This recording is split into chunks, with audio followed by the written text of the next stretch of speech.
നമസ്കാരം. Prime debate ആരംഭിക്കുകയാണ്. ഇറാനെ ആക്രമിക്കാൻ സർവ്വസന്നാഹങ്ങളുമായി അമേരിക്ക. ഇസ്രായേൽ വഴി തുടങ്ങിവെച്ച ആക്രമണം നേരിട്ട് നയിക്കാൻ ട്രംപ് ഇറങ്ങുകയാണോ? ആദ്യം മുന്നറിയിപ്പ് ഇറാൻ പിൻവാങ്ങണമെന്ന് തള്ളി പരമോന്നതാവ് അയത്തുള്ള അലി ഖമനേയി. യുദ്ധങ്ങൾ അവസാനിക്കുമെന്ന് ലോകത്തെ ബോധ്യപ്പെടുത്താൻ ശ്രമിക്കുന്ന ട്രംപിന് ഇറാനെ ആക്രമിക്കാൻ തരമില്ലെന്നാണോ? അമേരിക്ക യുദ്ധത്തിനിറങ്ങിയാൽ പശ്ചിമേഷ്യയിലെ സ്ഥിതി എന്താകും? ഇതിനകം തന്നെ ബങ്കറിൽ ഒളിച്ചെന്നും അധികാരങ്ങളെല്ലാം സൈന്യത്തിന് കൈമാറിയെന്നും കരുതുന്ന ഖമനേയിയെ പിന്തുണയ്ക്കാൻ ആര് തയ്യാറാകും? റഷ്യയും തുർക്കിയും പാകിസ്ഥാനും ചൈനയും ഒഴിച്ച് ലോകരാജ്യങ്ങളൊന്നും ഇറാനൊപ്പമില്ല. ഇസ്രായേലിന്റെ ഓപ്പറേഷൻ റൈസിംഗ് ലയൺ ഇറാന്റെ നതാൻസ് ന്യൂക്ലിയർ കേന്ദ്രത്തെ വരെ തകർത്തു കഴിഞ്ഞു. ഇസ്രായേലിന്റെ പ്രതിരോധ സംവിധാനങ്ങളെ വെട്ടിച്ച് ഹൈഫ പോലെയുള്ള നഗരങ്ങളെ തകർത്തുവെന്ന് അവകാശപ്പെടുന്നു ഇറാനും. 224 ഇറാനികൾ, ഭൂരിഭാഗവും സാധാരണക്കാർ, 24 ഇസ്രായേലികൾ, അങ്ങനെ മരണനിരക്ക് ഉയരുന്ന പശ്ചാത്തലം കൂടി ഇതിനോട് ചേർത്ത് വെക്കണം. ഇറാന്റെ ഷഹറാൻ ഓയിൽ ഡിപ്പോയും ഹൈഫയിലെ റിഫൈനറിയും ആക്രമിക്കപ്പെട്ടതോടെ ലോകത്തിലെ എണ്ണ വിപണികൾ പ്രക്ഷുബ്ധമാവുകയാണ്. വില കയറ്റവും റിപ്പോർട്ട് ചെയ്യപ്പെട്ട പശ്ചാത്തലമുണ്ട്. ആണവശേഷി ഇല്ലാതാക്കണം, ഭരണകൂടത്തെ അട്ടിമറിക്കണം. ഇറാനെതിരെയുള്ള ഈ ലക്ഷ്യങ്ങൾ ഇസ്രായേലിന് കയ്യെത്തും ദൂരത്താണോ? അമേരിക്കയോട് ഇറങ്ങുന്നതോടെ ഇറാന്റെ സമ്പൂർണ്ണ കീഴടങ്ങലോ ഫലം? പ്രൈം ഡിബേറ്റ് ചർച്ച ചെയ്യുന്നു. സ്വാഗതം.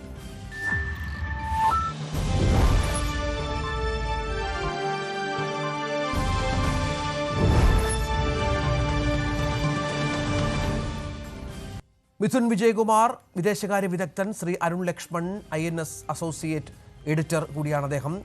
ശ്രീജിത്ത് പണിക്കർ, രാഷ്ട്രീയ നിരീക്ഷകൻ. ഒപ്പം PJ വിൻസെന്റ്, വിദേശകാര്യ നിരീക്ഷകൻ എന്നിവർ ഈ ചർച്ചയുടെ ഭാഗമാവുകയാണ്. ശ്രീ അരുൺ ലക്ഷ്മൺ, ഏറ്റവും ഒടുവിലായി പുറത്തു വന്ന സ്റ്റേറ്റ്മെൻറ്റ് അത് ഇറാൻ്റെ പരമോന്നത നേതാവ് അയത്തുള്ള അലി ഖമനേയുടെയാണ്. അദ്ദേഹം പറഞ്ഞു, എന്തിന് കീഴടങ്ങണം?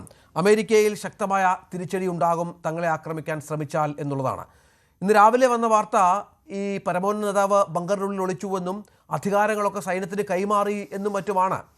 ഇനിയും ഒരു ആക്രമണം അമേരിക്കയുടെ ഭാഗത്തുനിന്നുണ്ടായാൽ തിരിച്ചടിക്കാനുള്ള കപ്പാസിറ്റി ഇപ്പോഴത്തെ അവസ്ഥയിൽ ഇറാൻ എന്തുണ്ട്?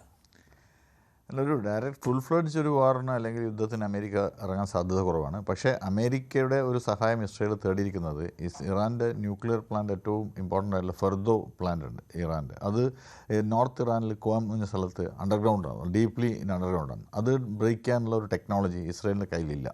അപ്പോൾ ഇസ്രായേലിനത് അമേരിക്കൻ ബാലിസ്റ്റിക് ബങ്കർ ബ്ലാസ്റ്റേഴ്സ് എന്നുള്ള സാധനമുണ്ട് അമേരിക്കൻ്റെ കയ്യിൽ. അത് ഉപയോഗിച്ച് ബ്ലാസ്റ്റ് ചെയ്തിട്ട് ഈ ന്യൂക്ലിയർ എൻറിച്ച്മെൻറ്റ് കുറക്കൽ, അല്ലെങ്കിൽ ഇറാൻ്റെ ന്യൂക്ലിയർ പ്രോഗ്രാം ഒരു 10 years എങ്കിലും പിറകോട്ട് വലിക്കലാണ് ഇപ്പോഴത്തെ ഇസ്രായേലിൻ്റെ ഒരു വാറിൻ്റെ ഉദ്ദേശം എന്നാണ് എനിക്ക് തോന്നുന്നത്. അപ്പോൾ ആ ഒരു സാധനത്തിന് അവർ ആദ്യം നതാൻസ് അടിച്ചു. നതാൻസ് അടിച്ചതെന്ന് വെച്ചാൽ നതാൻസിൻ്റെ നതാൻസ് എന്ന് പറഞ്ഞാൽ ന്യൂക്ലിയർ സാധനം 6 buildings അബവ് ദ ഫ്ലോറും 3 buildings ബിലോ ഗ്രൗണ്ട് വന്നു. അതിന് ഇസ്രായേൽ അടിച്ചിട്ടുണ്ട്. അതിനകത്ത് കുറേ പവർ ഡിസ്ട്രപ്ഷൻ ഉണ്ടായിട്ടുണ്ട്. അതുകൊണ്ട് സെൻട്രിഫ്യൂഗ് വർക്കിംഗ് നിന്നിട്ടുണ്ട്. അങ്ങനെ സംഭവം ഉണ്ട്. പക്ഷേ ഇൻ്റർനാഷണൽ അറ്റോമിക് എനർജി ഏജൻസി പറഞ്ഞത് ന്യൂക്ലിയർ റേഡിയേഷൻ ഉണ്ടായിട്ടില്ല എന്നാണ്. അപ്പോൾ അതിൽ ഏറ്റവും ഇമ്പോർട്ടൻറ്റ് ഫെർദോ പ്ലാന്റാണ്. ആ പ്ലാന്റ് അടിക്കണമെങ്കിൽ അമേരിക്കൻ സപ്പോർട്ട് വേണം. അപ്പോൾ അതിനുവേണ്ടി ഇസ്രായേൽ അമേരിക്കനോട് റിക്വസ്റ്റ് ചെയ്തിട്ടുണ്ട്. അതിന് സാധ്യതയുമുണ്ട്. ഇപ്പം ആദ്യം ട്രംപ് ഇതിൽ വാറിലുണ്ടാവില്ല എന്ന് പറഞ്ഞു. അവസാനം കഴിഞ്ഞ ദിവസങ്ങളിൽ ട്രംപ് പറഞ്ഞിട്ടുണ്ടായിരുന്നു അലി ഖമേനി എവിടെയാണുള്ളത്, it's an easy target.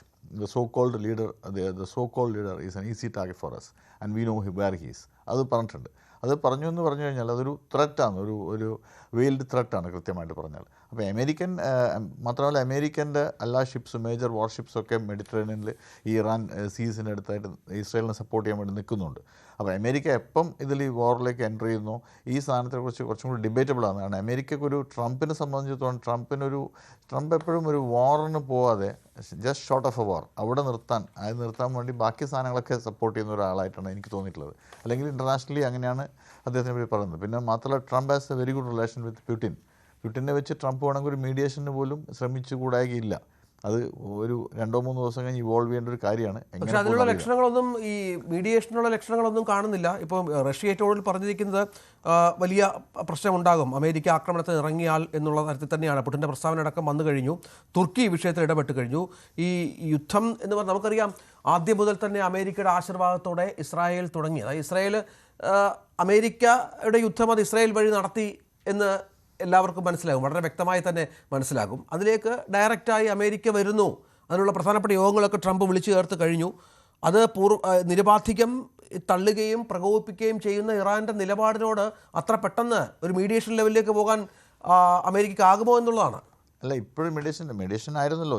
Nuclear ഇതിനു വേണ്ടി ഒരു മീഡിയേഷൻ്റെ തലേ ദിവസം 13-ാം തീയതി ഇസ്രായേൽ അടിക്കുന്നു. അതുപോലെ ന്യൂക്ലിയർ ഡിസെൻഗേജ്മെൻറ്റിന് വേണ്ടി അമേരിക്കയും ഇറാനും തമ്മിൽ സംസാരിച്ചുകൊണ്ട് നിൽക്കുകയായിരുന്നു. അപ്പം ഈ എന്താ പറയുക, ഈ അമേരിക്ക ഒരു ഡയറക്റ്റ് ഒരു വാറിന് എൻട്രി ഒന്നും എനിക്ക് ഇപ്പോഴും സംശയമുണ്ട്. മേ ബി പിഗ്ഗി റെഡി ആയിരിക്കും, ഇസ്രായേലിനെ വെച്ചിട്ട് ഇസ്രായേലിനെ ഉപയോഗിച്ച് ചെയ്യായിരിക്കും. പക്ഷേ ഒരു വാറിന് ഡയറക്റ്റ് പോകാൻ സാധ്യത കുറവാണെന്ന് എനിക്കിപ്പോഴും തോന്നുന്നത്. അമേരിക്കൻ്റെ ഒരു ഇത് വെച്ച് അമേരിക്ക ഫസ്റ്റും മേക്ക് അമേരിക്ക ഗ്രേറ്റ് എന്നുള്ള പദ്ധതിയിലായിട്ട് മുന്നോട്ട് പോകുകയാണല്ലോ. അമേരിക്കൻ ട്രൂപ്സിന് ഒരു സ്ഥലത്തും ഡിപ്ലോയ് ചെയ്യേണ്ടതാണ് അവരുടെ ഒരു പോളിസി, മേക്ക് അമേരിക്ക ഫസ്റ്റ്. അപ്പോൾ അതിൻ്റെ ഭാഗമായിട്ട് അമേരിക്കൻ്റെ അകത്തും ഏറ്റവും കൂടുതൽ സപ്പോർട്ട് സിസ്റ്റം ട്രംപിന് കിട്ടുന്നത് ഇതാണ്, മേക്ക് അമേരിക്ക ഫസ്റ്റ്. അപ്പോൾ അതുകൊണ്ട് സ്വാഭാവികമായിട്ടും വേറൊരു കൺട്രീൻ്റെ ഒരു ഇടപെടലിലേക്ക് അമേരിക്ക ഡയറക്റ്റായിട്ട് ഇൻവോൾവ് ചെയ്യാൻ സാധ്യത ഇപ്പോഴും കുറവാണ്. പക്ഷേ ഓഫ് കോഴ്സ് അമേരിക്കേൻ്റെ സപ്പോർട്ട് സിസ്റ്റം എന്തായാലും ഇസ്രായേലുണ്ടാവും. അതിൻ്റെ ഭാഗമായിട്ട് ഈ ഫർദോ ന്യൂക്ലിയർ എൻറിച്ച്മെൻറ്റ് ഫെസിലിറ്റി എങ്ങനെ അത് അറ്റാക്ക് വരാൻ സാധ്യതയുണ്ടോ അതായിരിക്കും ഒരു ക്രൂഷ്യൽ ആയിട്ടുള്ള സാധനമായിട്ട് എനിക്ക് തോന്നുന്നത്. അതായത് ഈ 3 ആണവ നിലയങ്ങളിൽ 2 എണ്ണവും ഏതാണ്ട് ഇസ്രായേൽ ആക്രമണത്തിൽ ഇല്ലാതായി, തകർത്തു എന്ന് വേണമെങ്കിൽ പറയാം. 3ാമത്തെ ആണവ നിലയത്തിനെ കൂടി ആക്രമിക്കുന്നതോടുകൂടി ഇസ്രായേലിൻ്റെ ആ ലക്ഷ്യമെന്ന് പൂർത്തീകരിക്കും. ആണവ സമ്പുഷ്ടീകരണമെന്ന ഇറാൻ്റെ നീക്കത്തിന് വലിയ തോതിലുള്ള തിരിച്ചടി നൽകാനും അത് കുറേ വർഷങ്ങളിലേക്ക് നിർത്തിവെപ്പിക്കാനും ഒക്കെ സാധിക്കും. അതിന് അമേരിക്കയുടെ സഹായം തേടുകയാണ് എന്നാണോ? അല്ലല്ല, പൂർണ്ണമായും ഈ രണ്ട് ഫെസിലിറ്റീസ് നതാൻസും ഇഫ്സാൻ രണ്ടും തകർത്തു എന്ന് പറയാൻ പറ്റില്ല. മാക്സിമം ഈ നതാൻസ് തകർത്തത് കൊണ്ട്, നതാൻസിൽ ഇപ്പോഴുണ്ടായ ഡിസ്ട്രക്ഷൻ കൊണ്ട് 1 ഇയർ വേണമെങ്കിൽ ഈ ഇറാൻ്റെ ന്യൂക്ലിയർ പദ്ധതികൾക്ക് ഒരു തടയിടാൻ പറ്റും. 60% എൻറിച്ച്മെൻറ്റ് അവിടെ ഉള്ളത്. പക്ഷേ ഫർദോയിൽ ഇൻ്റർനാഷണൽ ആറ്റമിക് എനർജി ഏജൻസി 2023 ഒരു സ്റ്റഡി നടത്തിയപ്പോൾ പറഞ്ഞത് 83.7% എൻറിച്ച്ഡ് ആയിട്ടുള്ള ന്യൂക്ലിയർ മെറ്റീരിയൽ അതിലുണ്ടെന്നാണ്. 90% ന്യൂക്ലിയർ ബോംബാണ്. ന്യൂക്ലിയർ സാധനം ഉണ്ടാക്കാൻ പറ്റും 90% ആണെങ്കിൽ. 83.7 വരെ IAEA കണ്ടു എന്നാണ് അവരുടെ ഒരു സ്റ്റേറ്റ്മെൻറ്റ് ഉണ്ടായിരുന്നു. നേരത്തെ ഞാനോട് വായിച്ചിട്ടുണ്ടായിരുന്നു. അപ്പോൾ ഫർദോ പ്ലാന്റാണ് അവർ ടാർഗറ്റ് ചെയ്യുന്നത്. ആ ഫർദോ സാധനം ടാർഗറ്റ് ചെയ്ത് കഴിഞ്ഞാൽ ഇറാൻ്റെ ന്യൂക്ലിയർ ഫെസിലിറ്റീസ് അല്ലെങ്കിൽ ന്യൂക്ലിയർ ബോംബ് ഉണ്ടാക്കാനുള്ള ഇറാൻ്റെ ഒരു സംഭവത്തിനെ കുറേ കാലത്തേക്ക് കർട്ടൈൽ ചെയ്യാൻ പറ്റും, അല്ലെങ്കിൽ പിന്നോക്കം വെക്കാൻ പറ്റും എന്നാണ് ഇസ്രായേലിൻ്റെ ഒരു പോളിസി. അപ്പോൾ ആ സാധനം നടപ്പിലാക്കാണ്. പിന്നെ ഖമേനിയുടെ അസാസിനേഷനൊക്കെ ഇസ്രായേലിൻ്റെ ആദ്യത്തെ തന്നെ പോളിസി ഡോക്യുമെൻ്റ് ഉണ്ടായിരുന്നു, ഈ പുറത്തു വിടാത്ത ഡോക്യുമെൻ്റ്. പക്ഷേ അത് അമേരിക്ക ആദ്യം തന്നെ ഫ്ലാഗ് ഡൗൺ ചെയ്തു എന്നാണ് ഇൻ്റർനാഷണൽ ഡിപ്ലോമാറ്റ്സും ഇൻ്റർനാഷണലി ജേർണലിസ്റ്റും ഒക്കെ എല്ലാ സ്ഥലത്തും വന്നിരിക്കുന്നത് അങ്ങനെയായിരുന്നു. തീർച്ചയായും ശ്രീത് പണിക്കര്, അമേരിക്കയുടെ ആത്യന്തിക ലക്ഷ്യം എന്ത് എന്നുള്ളതാണ്. നമ്മൾ ആദ്യഘട്ടം മുതൽ ഈ യുദ്ധത്തിൻ്റെ ഈ പോരാട്ടത്തിൻ്റെ ആദ്യഘട്ടം മുതൽ അമേരിക്കയുടെ ഇൻവോൾവ്മെൻറ്റുമായി ബന്ധപ്പെട്ട് ചർച്ച ചെയ്യുന്നുണ്ട്. നമ്മൾ പരസ്പരം ഒരുപാട് സംസാരിച്ചിട്ടുണ്ട് ആ വിഷയത്തിൽ. പക്ഷേ ഇപ്പോൾ ഏറ്റവും ഒടുവിൽ ട്രംപിൻ്റെ മുന്നറിയിപ്പ്, ട്രംപ് പറയുന്നു താങ്കൾ എവിടെയാണ് എന്ന് ഖമേനിയോട് പറയുകയാണ്. അറിയാം എവിടെയാണെന്ന് വളരെ കൃത്യമായി അറിയാം. ഇസ്രായേൽ ഇടയ്ക്ക് ഒരു വാർത്ത വന്നിരുന്നത് ഖമേനിയെ തീർക്കാനുള്ള ശ്രമങ്ങൾ നടത്തിയിരുന്നു, പക്ഷേ അമേരിക്ക അതിനെ വീറ്റോ ചെയ്തു എന്നുള്ളതാണ്. ഇപ്പോൾ ഏറ്റവും ഒടുവിൽ ഖമേനിയുടെ മറുപടി കൂടി വന്നിരിക്കുകയാണ്. അമേരിക്കയ്ക്ക് ശക്തമായ തിരിച്ചടി ഉണ്ടാകും യുദ്ധത്തിൽ ഇടപെട്ടാൽ, അല്ലെങ്കിൽ തങ്ങൾക്ക് നേരെ യുദ്ധം പ്രഖ്യാപിച്ചാൽ എന്നുള്ളത്. ആത്യന്തികമായി അമേരിക്ക എന്ന രാജ്യം ലക്ഷ്യം വെക്കുന്നത്, ട്രംപ് ലക്ഷ്യം വെക്കുന്നത് എന്തായിരിക്കും? ശ്രീ രഞ്ജിത്ത്, ഖമേനിയുടെ ആ തിരികെയുള്ള പ്രസ്താവന കംപ്ലീറ്റ് സറണ്ടർ വേണം, അൺകണ്ടീഷണൽ ആയിരിക്കണം എന്ന് ട്രംപ് ആവശ്യപ്പെടുമ്പോൾ ഖമേനിയുടെ ഭാഗത്തു നിന്ന് തിരിച്ചുള്ള പ്രസ്താവന വളരെ ദുർബലമാണ്. കാരണം എല്ലായ്പ്പോഴും ഡെത്ത് ടു അമേരിക്ക, അല്ലെങ്കിൽ അമേരിക്ക ഒരു ഗ്രേറ്റ് സാറ്റനാണ് എന്നൊക്കെ പറഞ്ഞുകൊണ്ടിരിക്കുന്ന ഒരാളിൻ്റെ ഭാഗത്തു നിന്ന് ഞങ്ങൾ ഒരു കാരണവശാലും ഒരാൾക്ക് മുമ്പിലും കീഴടങ്ങില്ല എന്ന് പറയുകയും ഇറിപ്പയറബിൾ ആയിട്ടുള്ള കോൺസിക്വൻസസ് അമേരിക്കയ്ക്ക് വരുത്തി തീർക്കുകയും ചെയ്യും എന്നവർ പറയുമ്പോൾ അത് ഏത് രീതിയിൽ അവർക്ക് ചെയ്യാൻ കഴിയും എന്നുള്ളതാണ് പ്രധാനം. ഈ മിഡിൽ ഈസ്റ്റേൺ ഭാഗത്തുള്ള US-ൻ്റെ ഏതെങ്കിലും തരത്തിലുള്ള മിലിറ്ററി എസ്റ്റാബ്ലിഷ്മെൻറ്റുകളെ ആക്രമിക്കും എന്നാണോ അതോ മറ്റെന്തെങ്കിലും തരത്തിലാണോ എന്നുള്ള കാര്യത്തിലൊക്കെ തന്നെ വലിയ അവ്യക്തതയുണ്ട്. കാരണം ഇതിനൊന്നും തന്നെ ഇപ്പോൾ പൂർണ്ണമായിട്ടുള്ള ഒരു കേപ്പബിലിറ്റി ഇറാൻ ഉണ്ട് എന്ന് തോന്നുന്നില്ല. കാരണം അവരുടെ ശക്തി അനുനിമിഷം ഇങ്ങനെ ഡിപ്ലീറ്റ് ആയിക്കൊണ്ടിരിക്കുകയാണ്. അത് കേവലം ഇസ്രായേലിൻ്റെ ക്ലെയിം മാത്രമല്ല, പല ഇൻഡിപെൻഡൻറ്റ് ഏജൻസികളും അത് വെറ്റ് ചെയ്യുന്നുണ്ട്. ഉപഗ്രഹ ചിത്രങ്ങൾ സൂചിപ്പിക്കുന്നത് തന്നെയാണ്. ഇപ്പോൾ കഴിഞ്ഞ ദിവസം അവർ ഈ ഫത്ത 1 എന്ന് പറയുന്നുള്ള ഹൈപ്പർസോണിക് മിസൈൽ അവർ ഇസ്രായേലിനെതിരെ ഉപയോഗിച്ചു. പക്ഷേ അതുപോലും ഒരുപാട് മിസൈലുകൾ ലോഞ്ച് ചെയ്യുന്നതിന് വേണ്ടിയിട്ട് അവർക്ക് സാധിക്കുന്നില്ല. അതിൻ്റെ കാരണമായിട്ട് തന്നെ പറയുന്നത് ഏകദേശം 40% ഇറാനിയൻ മിസൈൽ ലോഞ്ചേഴ്സിനെ ഇതിനോടകം തന്നെ ഡീസ്റ്റെബിലൈസ് ചെയ്യുകയും ഡിസേബിൾ ചെയ്യുകയും ചെയ്തിട്ടുണ്ട് എന്നാണ്. അവരുടെ എയർ ഡിഫൻസ് ബാറ്ററി 70 ഇതേപോലെ 70 ബാറ്ററികൾ ഇതേപോലെ തന്നെ നിർവീര്യമാക്കപ്പെട്ടു എന്ന് പറയുന്നുണ്ട്. എന്ന് വെച്ചാൽ ഒരു പക്ഷേ അവരുടെ തിരിച്ചടിക്കാനുള്ള ശക്തിയിലാണെങ്കിലും പ്രതിരോധിക്കാനുള്ള ശക്തിയിലാണെങ്കിലും ഒക്കെ തന്നെ വലിയ കുറവുകൾ ഇതിനോടകം തന്നെ ഉണ്ടായിട്ടുണ്ട് എന്നുള്ളത് വ്യക്തമാണ്. പിന്നെ അന്താരാഷ്ട്ര ആണവോർജ്ജ ഏജൻസി തന്നെ കൺഫേം ചെയ്തിരിക്കുന്ന സെൻട്രിഫ്യൂജ് പ്രൊഡക്ഷൻ ഡാമേജ് ഉണ്ട് അവരുടെ ഫെസിലിറ്റി. ഇപ്പോൾ കാരാജ് പോലെയുള്ള ടെഹ്റാൻ പോലെയുള്ള സ്ഥലങ്ങളിലെല്ലാം തന്നെ പ്രശ്നങ്ങളുണ്ട് എന്നത് പറഞ്ഞിട്ടുണ്ട്. ഒപ്പം നതാൻസിലൊക്കെ നടക്കുന്ന ആക്രമണം നമുക്കറിയാം. ആകെയുള്ളത് ഈ ഫോർദോ എന്ന് പറയുന്ന ഇപ്പോൾ ഇറാൻ ഡിക്ലെയർ ചെയ്തിരിക്കുന്ന ഒരു പ്രവിശ്യയിൽ എത്രത്തോളം ആഘാതം ഏൽപ്പിക്കാനായിട്ട് സാധിച്ചിട്ടുണ്ട്, അല്ലെങ്കിൽ അടുത്ത ദിവസങ്ങളിൽ അതിന് സാധിക്കുമോ എന്നുള്ളതാണ്. അപ്പോൾ ഈ അമേരിക്കയുടെ പ്ലാനിനെ വെച്ച് നോക്കിക്കഴിഞ്ഞാൽ കംപ്ലീറ്റ് സറണ്ടർ ആണ്, അതും അൺകണ്ടീഷണൽ ആയിരിക്കണമെന്ന് അവർ പറയുമ്പോൾ ഇസ്രായേലിനെ ഒരു തരത്തിലും കുറ്റപ്പെടുത്തുന്നില്ല. എന്ന് വെച്ചാൽ ഇസ്രായേലിൻ്റെ ഒരു പ്രിൻസിപ്പിൾഡ് പൊസിഷൻ ഈ വിഷയത്തിൽ എന്താണോ അതിനോടൊപ്പം തന്നെയാണ് അമേരിക്ക എന്ന കാര്യത്തിൽ തർക്കമില്ല. എങ്കിൽ ഒന്നുകിൽ ഇവർ സറണ്ടർ ചെയ്യുക, എന്നിട്ട് അവരുടെ ഫോർദോ ഉൾപ്പെടെയുള്ള സ്ഥലങ്ങളെല്ലാം തന്നെ അന്താരാഷ്ട്ര ആണവോർജ്ജ ഏജൻസിയുടെ പരിശോധനയ്ക്ക് വിധേയമാക്കുക, പൂർണ്ണമായിട്ടും അവരുടെ ആണവോർജ്ജ പരിപാടികൾ, പ്രത്യേകിച്ച് അതിനെ വെപ്പണൈസ് ചെയ്യാനുള്ള പരിപാടികൾക്കെല്ലാം തന്നെ ഒരു ഫുൾ സ്റ്റോപ്പ് ഇടുക എന്നുള്ളതാവും അവരുടെ ലക്ഷ്യം. അപ്പോൾ ആ ലക്ഷ്യം പൂർത്തീകരിക്കണമെന്നുണ്ടെങ്കിൽ നമ്മൾ ഈ പറഞ്ഞിരിക്കുന്ന 2 ഫെസിലിറ്റികൾ മാത്രമല്ല, മറ്റു ഫെസിലിറ്റികളിലേക്ക് കൂടി ഈ ഇസ്രായേലിൻ്റെ ആക്രമണം അടുത്ത ദിവസങ്ങളിൽ ഉണ്ടാകേണ്ടതാണ്. പിന്നെ അമേരിക്ക എത്രത്തോളം ഇതിൽ ഇൻവോൾവ് ചെയ്യും എന്ന് വെച്ച് കഴിഞ്ഞാൽ അമേരിക്കയുടെ ഭാഗത്ത് നിന്ന് നിലവിൽ നമ്മൾ കാണുന്ന ഒരു റെഡിനെസ് ആണ്. കാരണം ഇസ്രായേൽ ഒരു ഓൾ ഔട്ട് അറ്റാക്കിന് വേണ്ടിയിട്ട് പോകുന്നു. ഇപ്പോൾ കർമൻ ഷാ പോലെയുള്ള ഒരു മിസൈൽ ബേസ് ഉണ്ട്. ആ മിസൈൽ ബേസിന് വലിയ ആഘാതം, അവിടെയുള്ള ബിൽഡിങ്ങുകളൊക്കെ തന്നെ തകർന്നു എന്ന രീതിയിലേക്കുള്ള സാറ്റലൈറ്റ് ചിത്രങ്ങൾ വരുന്നുണ്ട്. അത് ഇസ്രായേൽ ചെയ്തിരിക്കുന്നതാണ്. ബിത്കനെ എന്ന് പറയുന്നവരുടെ ഒരു മിസൈൽ ഫെസിലിറ്റി ഉണ്ട്. ആ ഫെസിലിറ്റി അവർ തകർത്തിരിക്കുന്നു. ഇവരുടെ ഒരു ഗാരിസൺ ഉണ്ട്, ഷാഹിദ് മുദാറസ്, അത് ഇവർ തകർത്തിട്ടുണ്ട്. റഡാർ സൈറ്റുകളുണ്ട് ഷിറാസിലും മറ്റുമുള്ള.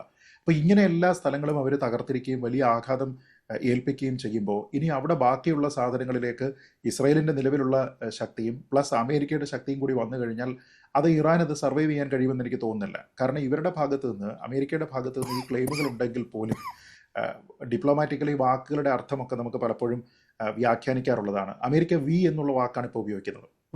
അവർ വി എന്ന രീതിയിൽ, അതായത് ഇസ്രായേൽ ഒറ്റയ്ക്കല്ല, ഇസ്രായേലിൻ്റെ ആവശ്യമെന്ന് പറയുന്നത് ഞങ്ങളുടെ കൂടി ആവശ്യമാണ് എന്ന രീതിയിലുള്ള പല പോസ്റ്റുകളുമാണ് ട്രൂത്ത് സോഷ്യലിൽ ട്രംപിൻ്റെ ഭാഗത്ത് നിന്നുണ്ടാകുന്നത്. എന്ന് വെച്ചാൽ ഇപ്പോൾ അതിലൊരു ജോയിൻ്റ് എഫേർട്ട് ഉണ്ട് എന്ന രീതിയിലത്തേക്ക് വ്യക്തമാണ്. ഡയറക്റ്റ് എൻട്രി ഉണ്ടായിട്ടില്ല എന്ന് മാത്രമേ ഉള്ളൂ. പക്ഷേ അവരുടെ വെപ്പൺ മൂവ്മെൻ്റ് ആണെങ്കിലും കാര്യങ്ങൾ നോക്കിക്കഴിഞ്ഞാൽ ഇപ്പോൾ കാൾ വിൻസൺ എന്ന് പറയുന്ന അവരുടെ ഒരു യുദ്ധക്കപ്പൽ, ആ കപ്പൽ ഓൾറെഡി ഇതിനടുത്തായിട്ടുണ്ട്. നിമിറ്റ്സ് ഇപ്പോൾ അവിടേക്ക് എത്തുന്നുണ്ട്. അവരുടെ റീഫ്യൂലിംഗ് എയർക്രാഫ്റ്റുകൾ കൂടുതലായിട്ട് ഈ പ്രവിശ്യയിലേക്ക്, അവരുടെ മിഡിൽ ഈസ്റ്റേൺ ഫെസിലിറ്റികളിലേക്ക് കൂടുതലായിട്ട് അമേരിക്ക എത്തിക്കുന്നുണ്ട്.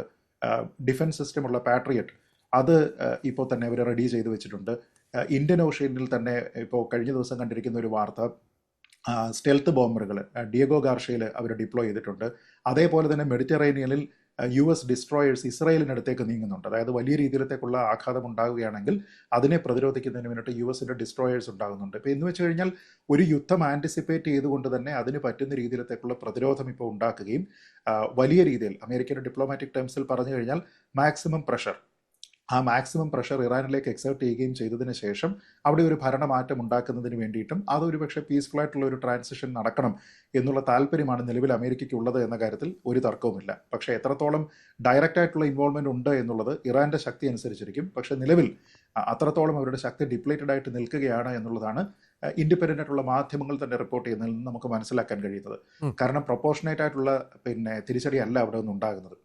ഇപ്പോൾ ഇസ്രായേലിൻ്റെ ഒരു അഡ്വാൻറ്റേജ് എന്താണെന്ന് വെച്ചാൽ അവർ വർഷങ്ങളായിട്ട്, പ്രത്യേകിച്ച് പാലസ്തീനുമായിട്ടൊക്കെ വലിയ പ്രശ്നം, ഹമാസുമായിട്ടൊക്കെ പ്രശ്നത്തിൽ നടക്കുന്നത് കൊണ്ട് തന്നെ അവിടെയുള്ള കുറേയധികം റെഗുലേഷൻസ് ഓൾറെഡി ഉണ്ട്. അതായത് എങ്ങനെയാണ് സിവിലിയൻ സുരക്ഷ ഉറപ്പുവരുത്തേണ്ടത്, ഒരു പ്രശ്നം ഉണ്ടായിക്കഴിഞ്ഞാൽ അലാം സൗണ്ട് ചെയ്ത് കഴിഞ്ഞാൽ എത്ര സമയമാണ് അവർക്ക് സെൽഫ് റെസ്ക്യൂവിന് കിട്ടുക, ബങ്കറുകൾ ഓരോ ബിൽഡിങ്ങിൻ്റെയും താഴെ മാൻഡേറ്ററി ആയിട്ട് വരുന്നുണ്ട്. ഇങ്ങനെ കുറേയധികം കാര്യങ്ങളുമായി ബന്ധപ്പെട്ട് ഇസ്രായേൽ ജനത കൂടി എക്വിപ്ഡ് ആണ്, ട്രെയിൻഡ് ആണ്. പക്ഷേ ആ രീതിയിലത്തേക്ക് പൂർണ്ണമായിട്ടും ഇറാനിലുണ്ട് എന്ന് തോന്നുന്നില്ല. കാരണം അതുകൊണ്ടാണ് അവിടെ ഏതാണ്ട് 600-നടുത്ത് സിവിലിയൻ കാഷ്വാലിറ്റികൾ ഉൾപ്പെടെ വന്നിരിക്കുന്നതും, മറിച്ച് 30-ൽ താഴെ മാത്രം ഇപ്പോൾ ഇസ്രായേലിൽ റിപ്പോർട്ട് ചെയ്യുന്നതും. അപ്പോൾ ആൾനാശത്തിൻ്റെ കാര്യത്തിലാണെങ്കിലും അവിടെ ഉണ്ടാക്കുന്ന ആഘാതത്തിൻ്റെ പ്രഹരശേഷിയുടെ ഒക്കെ കാര്യത്തിലാണെങ്കിലും ഈ രണ്ട് രാജ്യങ്ങൾ തമ്മിൽ സൈസിൽ വലിയ വ്യത്യാസമുണ്ടെങ്കിലും അതിലൊരു വലിയ ക്ലിയർ അപ്പർ ഹാൻഡ് ഇസ്രായേലിനുണ്ട്. അപ്പോൾ ഇസ്രായേലിനെ സഹായിക്കുന്നതിന് വേണ്ടി ആ പോളിസിയുടെ ഭാഗമായി ചേർന്ന് നിന്നുകൊണ്ട് വി അവർ എന്നുള്ള വാക്കുകൾ തന്നെ അമേരിക്കയുടെ പ്രസിഡന്റ് ഉപയോഗിക്കുമ്പോൾ അൺകണ്ടീഷണലായിട്ട് സറണ്ടർ ചെയ്യാനായിട്ട് ആവശ്യപ്പെടുന്ന സമയത്ത് ഇത് കുറച്ചുകൂടി ഒരു ഈഗോയുടെ വിഷയം കൂടി അതിനകത്തേക്ക് കടന്നു വരുന്നുണ്ട്. അപ്പോൾ അങ്ങനെയുള്ള അമേരിക്കയോടാണ്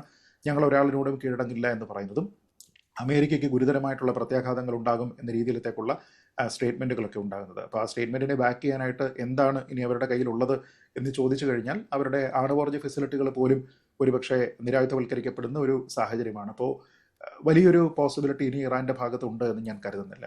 പക്ഷെ അപ്പോഴും ശ്രീ മിഥുൻ വിജയകുമാർ, ഏറ്റവും ഒടുവിൽ ഖമേനി സംസാരിക്കുന്നത് ഇറാനെയും ഇറാൻ ജനതയെയും അറിയാവുന്നവർ, ചരിത്രത്തെ അറിയാവുന്നവരും ബുദ്ധിയുള്ള മനുഷ്യരാരും രാജ്യത്തിന് നേരെ ഭീഷണിയുള്ള സ്വരത്തിൽ സംസാരിക്കില്ല. കാരണം ഇറാൻ എന്ന രാജ്യം ഒരിക്കലും കീഴടങ്ങില്ല. US-ന്റെ സൈനിക ഇടപെടൽ ഉണ്ടായാൽ അതിന് അപരിഹാര്യമായ തിരിച്ചടി ഉണ്ടാകുമെന്ന് അമേരിക്ക മനസ്സിലാക്കണം. അമേരിക്ക എന്ന ലോകശക്തിയോട് വെല്ലുവിളിക്കുകയാണ് ഇറാൻ എന്ന രാജ്യം. നമുക്കറിയാം, വർഷങ്ങളായി ഈ സാങ്ഷൻസിൻ്റെ ഇടയിൽ കിടന്ന് ജീവിക്കുന്ന, യുദ്ധങ്ങൾ ഒരുപാട് കണ്ട, ഒരുപാട് പോരാട്ടങ്ങളിൽ നാശോന്മുഖമായ ഒരു രാജ്യത്തിന് വീണ്ടും ആത്മവിശ്വാസം പകരുന്ന വാക്കുകളായി ഇതിനെ കാണാം. നേരത്തെ ശ്രീത്ത് പറഞ്ഞതുപോലെ ഇറാൻ ഇങ്ങനെയൊക്കെ പറയുമ്പോഴും എങ്ങനെ, എപ്പോൾ, ഏത് രീതിയിൽ തിരിച്ചടിക്കാനാകുമെന്നുള്ള വളരെ പ്രധാനപ്പെട്ട ഒരു ചോദ്യം കൂടിയുണ്ട്. നോക്കൂ, ഇറാൻ എന്ന് പറയുന്ന രാജ്യത്തെ പൂർണ്ണമായും തകർത്ത് കളയാൻ ഇസ്രായേലിനോ അല്ലെങ്കിൽ US-നോ ഒരു പെട്ടെന്ന് സാധിക്കുന്ന ഒരു കാര്യമല്ല. കാരണം ഇറാൻ ഓൾറെഡി എന്താ പറയുക, വെൽ ആംഡ് ആണ്, വെൽ എക്വിപ്ഡ് ആണ്.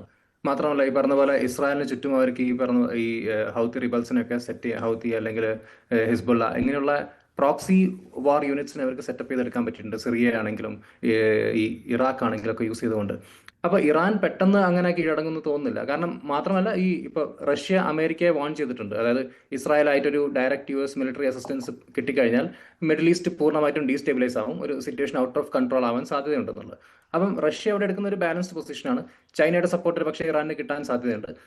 റഷ്യ ഇതിൽ മീഡിയേറ്റ് ചെയ്യാനും നോക്കുന്നുണ്ട്. കാരണം ഒരു പുതിയ ന്യൂക്ലിയർ പാക്ട് കൊണ്ടുവന്ന് അതിന് ഇറാനെ തയ്യാറെടുപ്പിക്കുകയും അതായത് ഈ യുറാനിയം എൻറിച്ച്മെന്റിന്റെ ആ ഒരു എന്താ പറയുക പ്രോസസ്സ്, അതിനെ സിവിൽ ന്യൂക്ലിയർ റിയാക്ടറായി കൺവേർട്ട് ചെയ്യാൻ റഷ്യ സഹായിക്കാമെന്നുള്ള പ്രപ്പോസലൊക്കെ റഷ്യ മുന്നോട്ട് വെക്കുന്നുണ്ട്. മാത്രമല്ല, റഷ്യക്ക് ഇറാനുമായിട്ടൊരു 20 വർഷത്തെ കോംപ്രിഹെൻസീവ് സ്ട്രാറ്റജിക് പാർട്ട്ണർഷിപ്പ് ഒക്കെ ഉണ്ട്. അതായത് ഈ പറഞ്ഞ പോലെ military cooperation, trade, energy, intelligence sharing, ഇതിലൊക്കെയാണ് അവരുടെ പാർട്ട്ണർഷിപ്പ് ഉള്ളത്. എന്ന് കരുതി അവരെ ഡിഫെൻഡ് ചെയ്യാമെന്ന ഒരു ബാധ്യതയും റഷ്യക്കില്ല. സോ ഇറാൻ ആക്ച്വലി ഒരു എന്താ പറയുക, ഒരു അന്താരാഷ്ട്ര തലത്തിൽ സപ്പോർട്ട് ഇല്ലാത്ത ഒറ്റപ്പെട്ട് കിടക്കുന്ന ഒരു രാജ്യമൊന്നും അല്ല. But at the same time അമേരിക്കയുടെ ഒരു പൊസിഷൻ നമ്മൾ നോക്കുകയാണെങ്കിൽ, അമേരിക്ക ഈ പറയുന്ന പോലെ അത്ര നിഷ്കളങ്കമായി ഇറാന്റെ എന്താ പറയുക ന്യൂക്ലിയർ ഫെസിലിറ്റി അല്ലെങ്കിൽ ഇറാൻ ഒരു ന്യൂക്ലിയർ പവർ ആകണമെന്ന് US ആഗ്രഹിച്ചിട്ടില്ല എങ്കിൽ അവർ പണ്ട് ഈ പറഞ്ഞ പോലെ JCPOയിൽ നിന്ന് വിഡ്രോ ചെയ്യില്ലായിരുന്നു. കാരണം അതിലെ ചില സൺസെറ്റ് ക്ലോസസ് ചൂണ്ടിക്കാണിച്ചുകൊണ്ടാണ് വിഡ്രോ ചെയ്യുന്നത്. വേണമെങ്കിൽ അതിൽ ഇംപ്രൂവ്മെന്റ്സ് അന്ന് നെഗോഷിയേറ്റ് ചെയ്യാമായിരുന്നു. IAEA അന്ന് കൺഫേം ചെയ്തിരുന്നു. അതായത് ഇറാന് എൻറിച്ച്മെന്റ് ലിമിറ്റ്സ് ഓണർ ചെയ്യുന്നുണ്ട് എന്ന കാര്യമായിരുന്നു അന്ന് IAEA പറഞ്ഞത്. അപ്പോൾ JCPOയെ സ്റ്റേബിളായി പോവുകയായിരുന്നെങ്കിൽ ഈ റീജിയനിലെ US-ന് ഡോമിനൻസ് ഒരു പക്ഷേ കുറയുമായിരുന്നു. US പെർസ്പെക്റ്റീവ് നമ്മൾ നോക്കുകയാണ്. അതായത് ഇതിനൊരു ഏകപക്ഷീയമായി നമുക്ക് ലീനിയർ ആംഗിളിൽ കാണാൻ പറ്റില്ല. കാരണം ഇതിന് ഒരുപാട് ഇഷ്യൂസ് ചുറ്റിപ്പറ്റി കിടക്കുന്നുണ്ട്. അപ്പം ഈ JCPOയിൽ നിന്ന് US വിഡ്രോ ചെയ്തതിനു ശേഷം അത് ടോട്ടലി ആ ഒരു എന്താ പറയുക, ആ ഒരു പാക്ട് ഡെഡായി കിടക്കുകയാണ്. അപ്പോൾ ഇറാൻ എൻറിച്ച്മെന്റ് പ്ലാനുമായി മുന്നോട്ട് പോകാനുള്ളൊരു അവസരം കിട്ടി. ഇപ്പോൾ ഏകദേശം ഒരു ബ്രേക്ക്ഔട്ട് കേപ്പബിലിറ്റി എത്തി നിൽക്കുകയാണ്. അപ്പോൾ ആ സമയത്ത് ഈ പറഞ്ഞ പോലെ ഇസ്രായേലിന്റെ സ്റ്റെബിലിറ്റി അത് ബാധിക്കുന്നു. കാരണം ഇസ്രായേലിനെ സംബന്ധിച്ച് അവരുടെ വാർ, അവരുടെ പൊസിഷൻ വളരെ ജസ്റ്റിഫൈഡ് ആണ്. കാരണം ഇവിടെ എന്താ പറയുക, 79 മുതൽക്ക് ഇസ്ലാമിക് റെവല്യൂഷൻ വന്ന ശേഷം ഇറാന്റെ പൊസിഷൻ ഇസ്രായേലിന് നേരെ എന്താണെന്ന് നമുക്കറിയാം. അപ്പം ഒരു ഭാഗത്ത് അവർ പ്രോക്സി വാർ നടത്തുന്നുണ്ട്. അപ്പോൾ ഇസ്രായേലിന് വേണ്ടിയിട്ട്, ഇസ്രായേലിന് ഇതൊരു എക്സിസ്റ്റൻഷ്യൽ വാർ ആണെങ്കിൽ അമേരിക്കയ്ക്ക് അറ്റ് ദ സെയിം ടൈം ഇതൊരു എന്താ പറയുക, അവരുടെ മിഡിൽ ഈസ്റ്റിലെ ഒരു അപ്പർ ഹാൻഡ് ഉണ്ടാക്കിയെടുക്കാൻ വേണ്ടിയുള്ള ഒരു യുദ്ധം കൂടിയായിരിക്കും. അപ്പം തീർച്ചയായിട്ടും അമേരിക്കയ്ക്ക് ഇതിൽ ഒരു താല്പര്യമുണ്ട്. അതുകൊണ്ട് തന്നെയാണ് നേരത്തെ സൂചിപ്പിച്ച പോലെ തന്നെ ട്രംപ് പറഞ്ഞത്, അതായത് ഒരു അൺകണ്ടീഷണൽ സറണ്ടർ ആണ് അവർ ആഗ്രഹിക്കുന്നത്, അല്ലാതെ വേറെ ഒന്നുമല്ല. അപ്പോൾ അതിന് ഈ പറഞ്ഞ പോലെ US-ന്റെ മിലിറ്ററി മൂവ്മെന്റ്സ് മാത്രം നമ്മൾ നോക്കിയാൽ മതി. ഈ USS നിമിറ്റ്സിന്റെ മൂവ്മെന്റ്, അത് എന്താ പറയുക, സൗത്ത് ചൈന സീന്ന് വെസ്റ്റിലേക്ക് ഡിസ്പാച്ച് ചെയ്ത് കഴിഞ്ഞു. USS തോമസ് ഹഡ്ന്, അതൊരു ഡിസ്ട്രോയർ ആണ്, ബാലിസ്റ്റിക് മിസൈൽസിനെ ഡിഫെൻഡ് ചെയ്യാൻ പറ്റുന്ന മറ്റൊരു ഷിപ്പാണ്. അത് വെസ്റ്റ് മെഡിറ്ററേനിയൻ സീന്ന് ഈസ്റ്റ് മെഡിറ്ററേനിയനിലേക്ക് സെയിൽ ചെയ്തുകൊണ്ടിരിക്കുകയാണ്. അതുപോലെ തന്നെ USS-ന്റെ കാൾ വിൻസൺ, അത് ഓൾറെഡി അറബിക്കടലിലുണ്ട്, പൊസിഷൻ ചെയ്തിട്ടുണ്ട്. അപ്പോൾ അവർക്ക് ലാൻഡ് ബേസ് ഇല്ലാതെ ഫൈറ്റർ ജെറ്റ്സും മിസൈൽസും ലോഞ്ച് ചെയ്യാൻ US ഒരുങ്ങുന്നു എന്നൊരു സിഗ്നലാണ് ഇപ്പോൾ തന്നുകൊണ്ടിരിക്കുന്നത് ഇറാന്. അപ്പം അമേരിക്കയുടെ പൊസിഷൻ എന്താണ്? അമേരിക്ക ആക്ച്വലി ഇതിൽ ആഗ്രഹിക്കുന്നത് ഇറാൻ എന്ന് പറയുന്ന ഒരു രാജ്യത്തെ സ്ക്വീസ് ചെയ്ത് കഴിഞ്ഞാൽ അവർക്കുണ്ടാകുന്ന മറ്റു പല നേട്ടങ്ങളുണ്ട്. But at the same time ഇസ്രായേലിനെ സംബന്ധിച്ച് ഇത് അവരുടെ ഒരു എക്സിസ്റ്റൻഷ്യൽ ക്രൈസിസ് തന്നെയാണ്. കാരണം ഇറാൻ ഒരു ന്യൂക്ലിയർ പവറായി മാറിക്കഴിഞ്ഞാൽ ഇറാനിന് ബേസിക്കലി ഒരു എന്താ പറയുക, ഇതുപോലെ പ്രോക്സി വാർ നടത്തുന്ന സ്വഭാവമുണ്ട്. അതായത് ഈ പറഞ്ഞ പോലെ ടെററിസ്റ്റ് ഗ്രൂപ്പ്സുമായിട്ട് അവർക്ക് ലിങ്ക് ഉണ്ട്. അപ്പം ഒരു ന്യൂക്ലിയർ ടെററിസം ഈ റീജിയനെ ബാധിച്ചേക്കാം എന്നതാണ് ഇസ്രായേലിന്റെ മേജർ കൺസേൺ ഒരു പക്ഷേ. ബട്ട് US-നെ സംബന്ധിച്ച് അവർക്ക് മറ്റു താല്പര്യങ്ങളും ഉണ്ട് എന്നാണ് ഞാൻ മനസ്സിലാക്കുന്നത്. ലക്ഷ്മൺ, ഇവിടെ നമുക്കറിയാം ഇറാന്റെ യുദ്ധചരിത്രം അറിയാം. ഇസ്രായേലും പിറന്നാൾ മുതൽ യുദ്ധവുമായി എപ്പോഴും മല്ലിടുന്ന ഒരു രാജ്യമാണ്. ഈ രണ്ട് രാജ്യങ്ങളിലെയും ജനങ്ങൾക്കും യുദ്ധമെന്നതോ ഇത്തരത്തിലുള്ള ആക്രമണം എന്നതൊന്നും പുതിയ കാര്യമല്ല. പക്ഷേ അമേരിക്കയെ സംബന്ധിച്ചിടത്തോളം യുദ്ധം ഇല്ലാതാക്കാൻ അല്ലെങ്കിൽ യുദ്ധം വേണ്ട എന്ന് ആഗ്രഹിക്കുന്ന ആളുകളാണ് ബഹുഭൂരിപക്ഷം ജനങ്ങളും. ട്രംപ് അധികാരമേറ്റ തുടക്കം മുതൽ തന്നെ ഈ ലോകത്തിലുള്ള പല യുദ്ധങ്ങളും പരിഹരിക്കുമെന്ന് അത്തരത്തിൽ വീമ്പ് പറഞ്ഞ് നടക്കുന്ന ആൾ കൂടി ഡൊണാൾഡ് ട്രംപ്. ആ ട്രംപാണ് ഇത്തരത്തിൽ ഇറാൻ പിന്മാറണമെന്നും ഇല്ലെങ്കിൽ ഞങ്ങൾക്ക് മറ്റ് ലക്ഷ്യങ്ങളുണ്ട് എന്നുമൊക്കെ വെല്ലുവിളിക്കുന്നത്. അപ്പോൾ ഏറ്റവും ഒടുവിൽ വരുന്ന വിവരം അനുസരിച്ച് യുദ്ധവിമാനങ്ങളൊക്കെ നിരവധി യുദ്ധവിമാനങ്ങൾ അമേരിക്കൻ യുദ്ധവിമാനങ്ങൾ ഈ പശ്ചിമേഷ്യയിലേക്ക് എത്തിയിട്ടുണ്ട് എന്നാണ് മനസ്സിലാകുന്നത്. 30ഓളം US യുദ്ധവിമാനങ്ങളുണ്ട്. ഇതിനിടയിൽ ഇന്ധനം ആകാശത്ത് നിറയ്ക്കാൻ ടാങ്കറുകൾ, എയർക്രാഫ്റ്റുകൾ, ഫൈറ്റർ ജെറ്റുകളൊക്കെ എത്തിയിട്ടുണ്ടെന്ന് പറയുന്നു. ഇങ്ങനെ ഈ ട്രംപിൻ്റെ ഒരുപാട് കാര്യങ്ങളിൽ ആ രാജ്യത്ത് ഇതിനകം തന്നെ എതിർപ്പുകൾ രൂപപ്പെട്ട പശ്ചാത്തലമുണ്ട്. ഒരുപാട് പ്രക്ഷോഭങ്ങളൊക്കെ സാക്ഷ്യം വഹിക്കുന്നുണ്ട്. അപ്പോൾ നേരിട്ട് യുദ്ധത്തിന് ഇറങ്ങുക എന്നുള്ളത് പുതിയ സാഹചര്യത്തിൽ അമേരിക്കയെ, ട്രംപിനെ സംബന്ധിച്ചിടത്തോളം ഒരുപാട് ചോദ്യങ്ങൾ ബാക്കി വെക്കില്ലേ? ട്രംപിൻ്റെ ഒരു പോളിസിയിൽ ഡയറക്റ്റ് വാറിന് ഞാൻ നേരത്തെ പറഞ്ഞതുപോലെ തന്നെയാണ്. ഡയറക്റ്റ് ഒരു വാറിന് അമേരിക്ക ഇപ്പോഴും എക്വിപ്ഡ് ആണെന്നല്ലെങ്കിൽ എക്വിപ്ഡ് എന്നല്ല വാക്ക്, അമേരിക്ക ഇപ്പോഴും ഇറങ്ങുമെന്ന് എനിക്ക് തോന്നുന്നില്ല. പക്ഷേ അമേരിക്ക എല്ലാ സപ്പോർട്ട് സിസ്റ്റവും ഇസ്രായേലിന് എല്ലാം ഫെലിസിറ്റേറ്റ് ചെയ്യാൻ സാധ്യതയുണ്ട്. അതിന് വേണ്ടിയിട്ടാണ് എല്ലാ ഈ ഷിപ്സും ഈ ബാലിസ്റ്റിക് മിസൈൽസും ഒക്കെയുള്ള വണ്ടികളും എയർ റീഫ്യൂവലിൻ്റെ കപ്പാസിറ്റി ഒക്കെയുള്ള ടാങ്കേഴ്സും. പിന്നെ നേരത്തെ ശ്രീജിത്ത് പറഞ്ഞതുപോലെ ഞാനവിടെ 2023 ഹമാസ് ആ വാർ തുടങ്ങിയപ്പോൾ അവിടെ പോയതാണ് ഇസ്രായേലിൽ. അപ്പോൾ അത് റിപ്പോർട്ട് ചെയ്യാൻ വേണ്ടി. അപ്പം നമ്മൾ ഇറങ്ങുമ്പോഴും മിസൈലായിരുന്നു, തിരിച്ചു വരുമ്പോൾ മിസൈലായിരുന്നു. ബങ്കർ സിസ്റ്റം വളരെ എക്വിപ്ഡ് ആയിട്ടുള്ള വളരെയധികം അഡ്വാൻസ് ആയിട്ടുള്ള ബങ്കർ സിസ്റ്റവും 10 മിനിറ്റ്സ് മുമ്പേ ഒരു ഇത് വരുമ്പോൾ അലാറം സിസ്റ്റം ഒക്കെ ഉണ്ട്. അതുകൊണ്ട് പബ്ലിക് ഒരുപാട് എക്വിപ്ഡ് ആണ്. പബ്ലിക്കിന് നേരത്തെ പറഞ്ഞാൽ വളരെ കൃത്യമാണ്. ഇറാൻ്റെ പബ്ലിക്കിനെക്കാട്ടും കൂടുതൽ എക്വിപ്ഡ് ആയിട്ടുള്ള ഒരു പബ്ലിക്കാണ് ഇറാനിയൻ ജനത. ഇസ്രായേലിയൻ ജനത. അപ്പോൾ അതൊരു വലിയൊരു പുതിയ കാര്യമല്ല. അപ്പോൾ അതുകൊണ്ട് അതാണ് ഒരു പ്രധാനപ്പെട്ട സംഭവം. അപ്പോൾ അതുകൊണ്ട് ബെഞ്ചമിൻ നെതന്യാഹുവിന് ഇപ്പോഴും ഒരു ഹീറോയിസം അതിലുണ്ട്. മാത്രമല്ല അദ്ദേഹത്തിൻ്റെ ഒരു ബാക്ക്ഗ്രൗണ്ട് എടുത്തു നോക്കിക്കഴിഞ്ഞാൽ ഇസ്രായേലിൻ്റെ ഏറ്റവും ഇലൈറ്റ് കമാൻഡോ ഫോഴ്സിലുണ്ടായിരുന്ന ആളായിരുന്നു ബെഞ്ചമിൻ നെതന്യാഹു. ബെഞ്ചമിൻ നെതന്യാഹുവിൻ്റെ ബ്രദർ യോഹാൻ നെതന്യാഹു ആയിരുന്നു അന്ന് എൻഡബെ എയർപോർട്ട്, ഇസ്രായേൽ ഏറ്റവും ഡെക്കറേറ്റഡ് ആയിട്ടുള്ള operation Entebbe airport operation. Idi അമീൻ്റെ അവിടെ പോയി അതിനകത്ത് കയറി അവരുടെ ബന്ദികളെ മോചിപ്പിച്ചതായിരുന്നു. ആ സ്ഥാനത്തിൽ അന്ന് ലീഡ് ചെയ്ത കമാൻഡർ ഓപ്പറേഷൻ യോഹാൻ നെതന്യാഹു ആയിരുന്നു. അതിലൊരു സാക്രിഫൈസ് അദ്ദേഹം മരിച്ചു അവിടെ വെച്ചിട്ട്. അദ്ദേഹം മാത്രമാണ് അന്നത്തെ കാഷ്വാലിറ്റി ഇസ്രായേലിനെ സംബന്ധിച്ചിടത്തോളം. അപ്പോൾ അങ്ങനത്തെ ഒരു കൺട്രിയാണ്, അങ്ങനത്തെ ഒരു പബ്ലിക്കാണ് അവർ. അപ്പോൾ ഈ അമേരിക്കൻ ഇൻവോൾവ്മെൻറ്റ് എനിക്ക് പറഞ്ഞ ട്രംപ് പറഞ്ഞ അവസാന മണ്ഡലം ഈ അവേഴ്സ് എന്ന് പറയുന്നത് കറക്റ്റാണ്. അത് എപ്പോഴും നേരത്തെ മുതലേ ഇസ്രായേലിന് എല്ലാവിധ സപ്പോർട്ടും ട്രംപ് അല്ലെങ്കിൽ അമേരിക്ക കൊടുക്കുന്നുണ്ട്. അപ്പം ട്രംപ് റിപ്പബ്ലിക്കൻസ് വന്നതിന് ശേഷം ട്രംപ് വന്നതോടുകൂടി ഈ ബെഞ്ചമിൻ നെതന്യാഹുവിൻ്റെ ഒരു സ്റ്റാൻഡ് കുറച്ചും കൂടെ സപ്പോർട്ടീവ് ആയിട്ടുണ്ട്.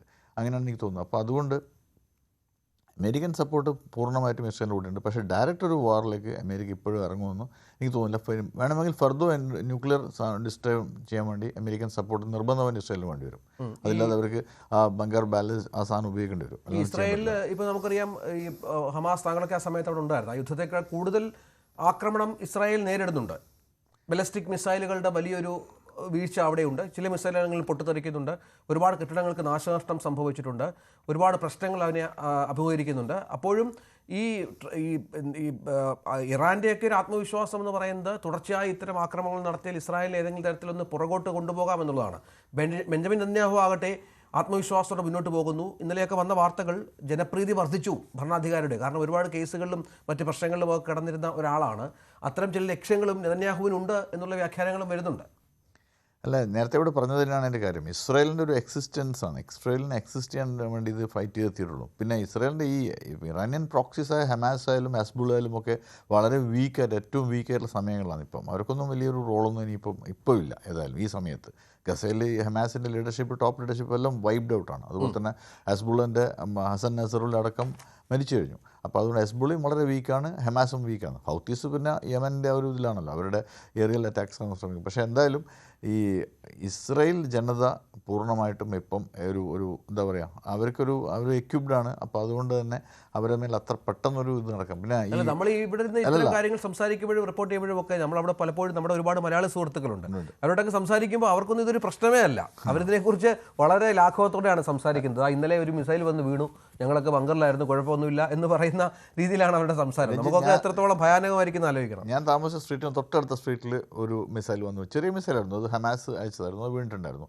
വല്ലപ്പോഴും, അതായത് ഒരുപാട് മിസൈൽസ് ഒരുമിച്ച് ഫയർ ചെയ്യും, അയൺ ഡോം ചിലപ്പോൾ കൺഫ്യൂസ്ഡ് ആവും. അങ്ങനെ 1, 2, 3 വീഴുന്നുള്ളൂ. ഇപ്പോഴും അത്രേ സംഭവിച്ചിട്ടുള്ളൂ. നേരത്തെ ശ്രീജിത്ത് പറഞ്ഞാൽ ഫത്ത എന്നുള്ള ഹൈപ്പർസോണിക് മിസൈലിന് ഒന്നും ചെയ്യാൻ പറ്റിയിട്ടില്ല. അപ്പോൾ അത്രയും എക്യുപ്ഡ് ആയിട്ടുള്ളൊരു അയൺ ഡോം ഉണ്ട്, അത്രയും എക്യുപ്ഡ് ആയിട്ടൊരു പബ്ലിക് ഉണ്ട്.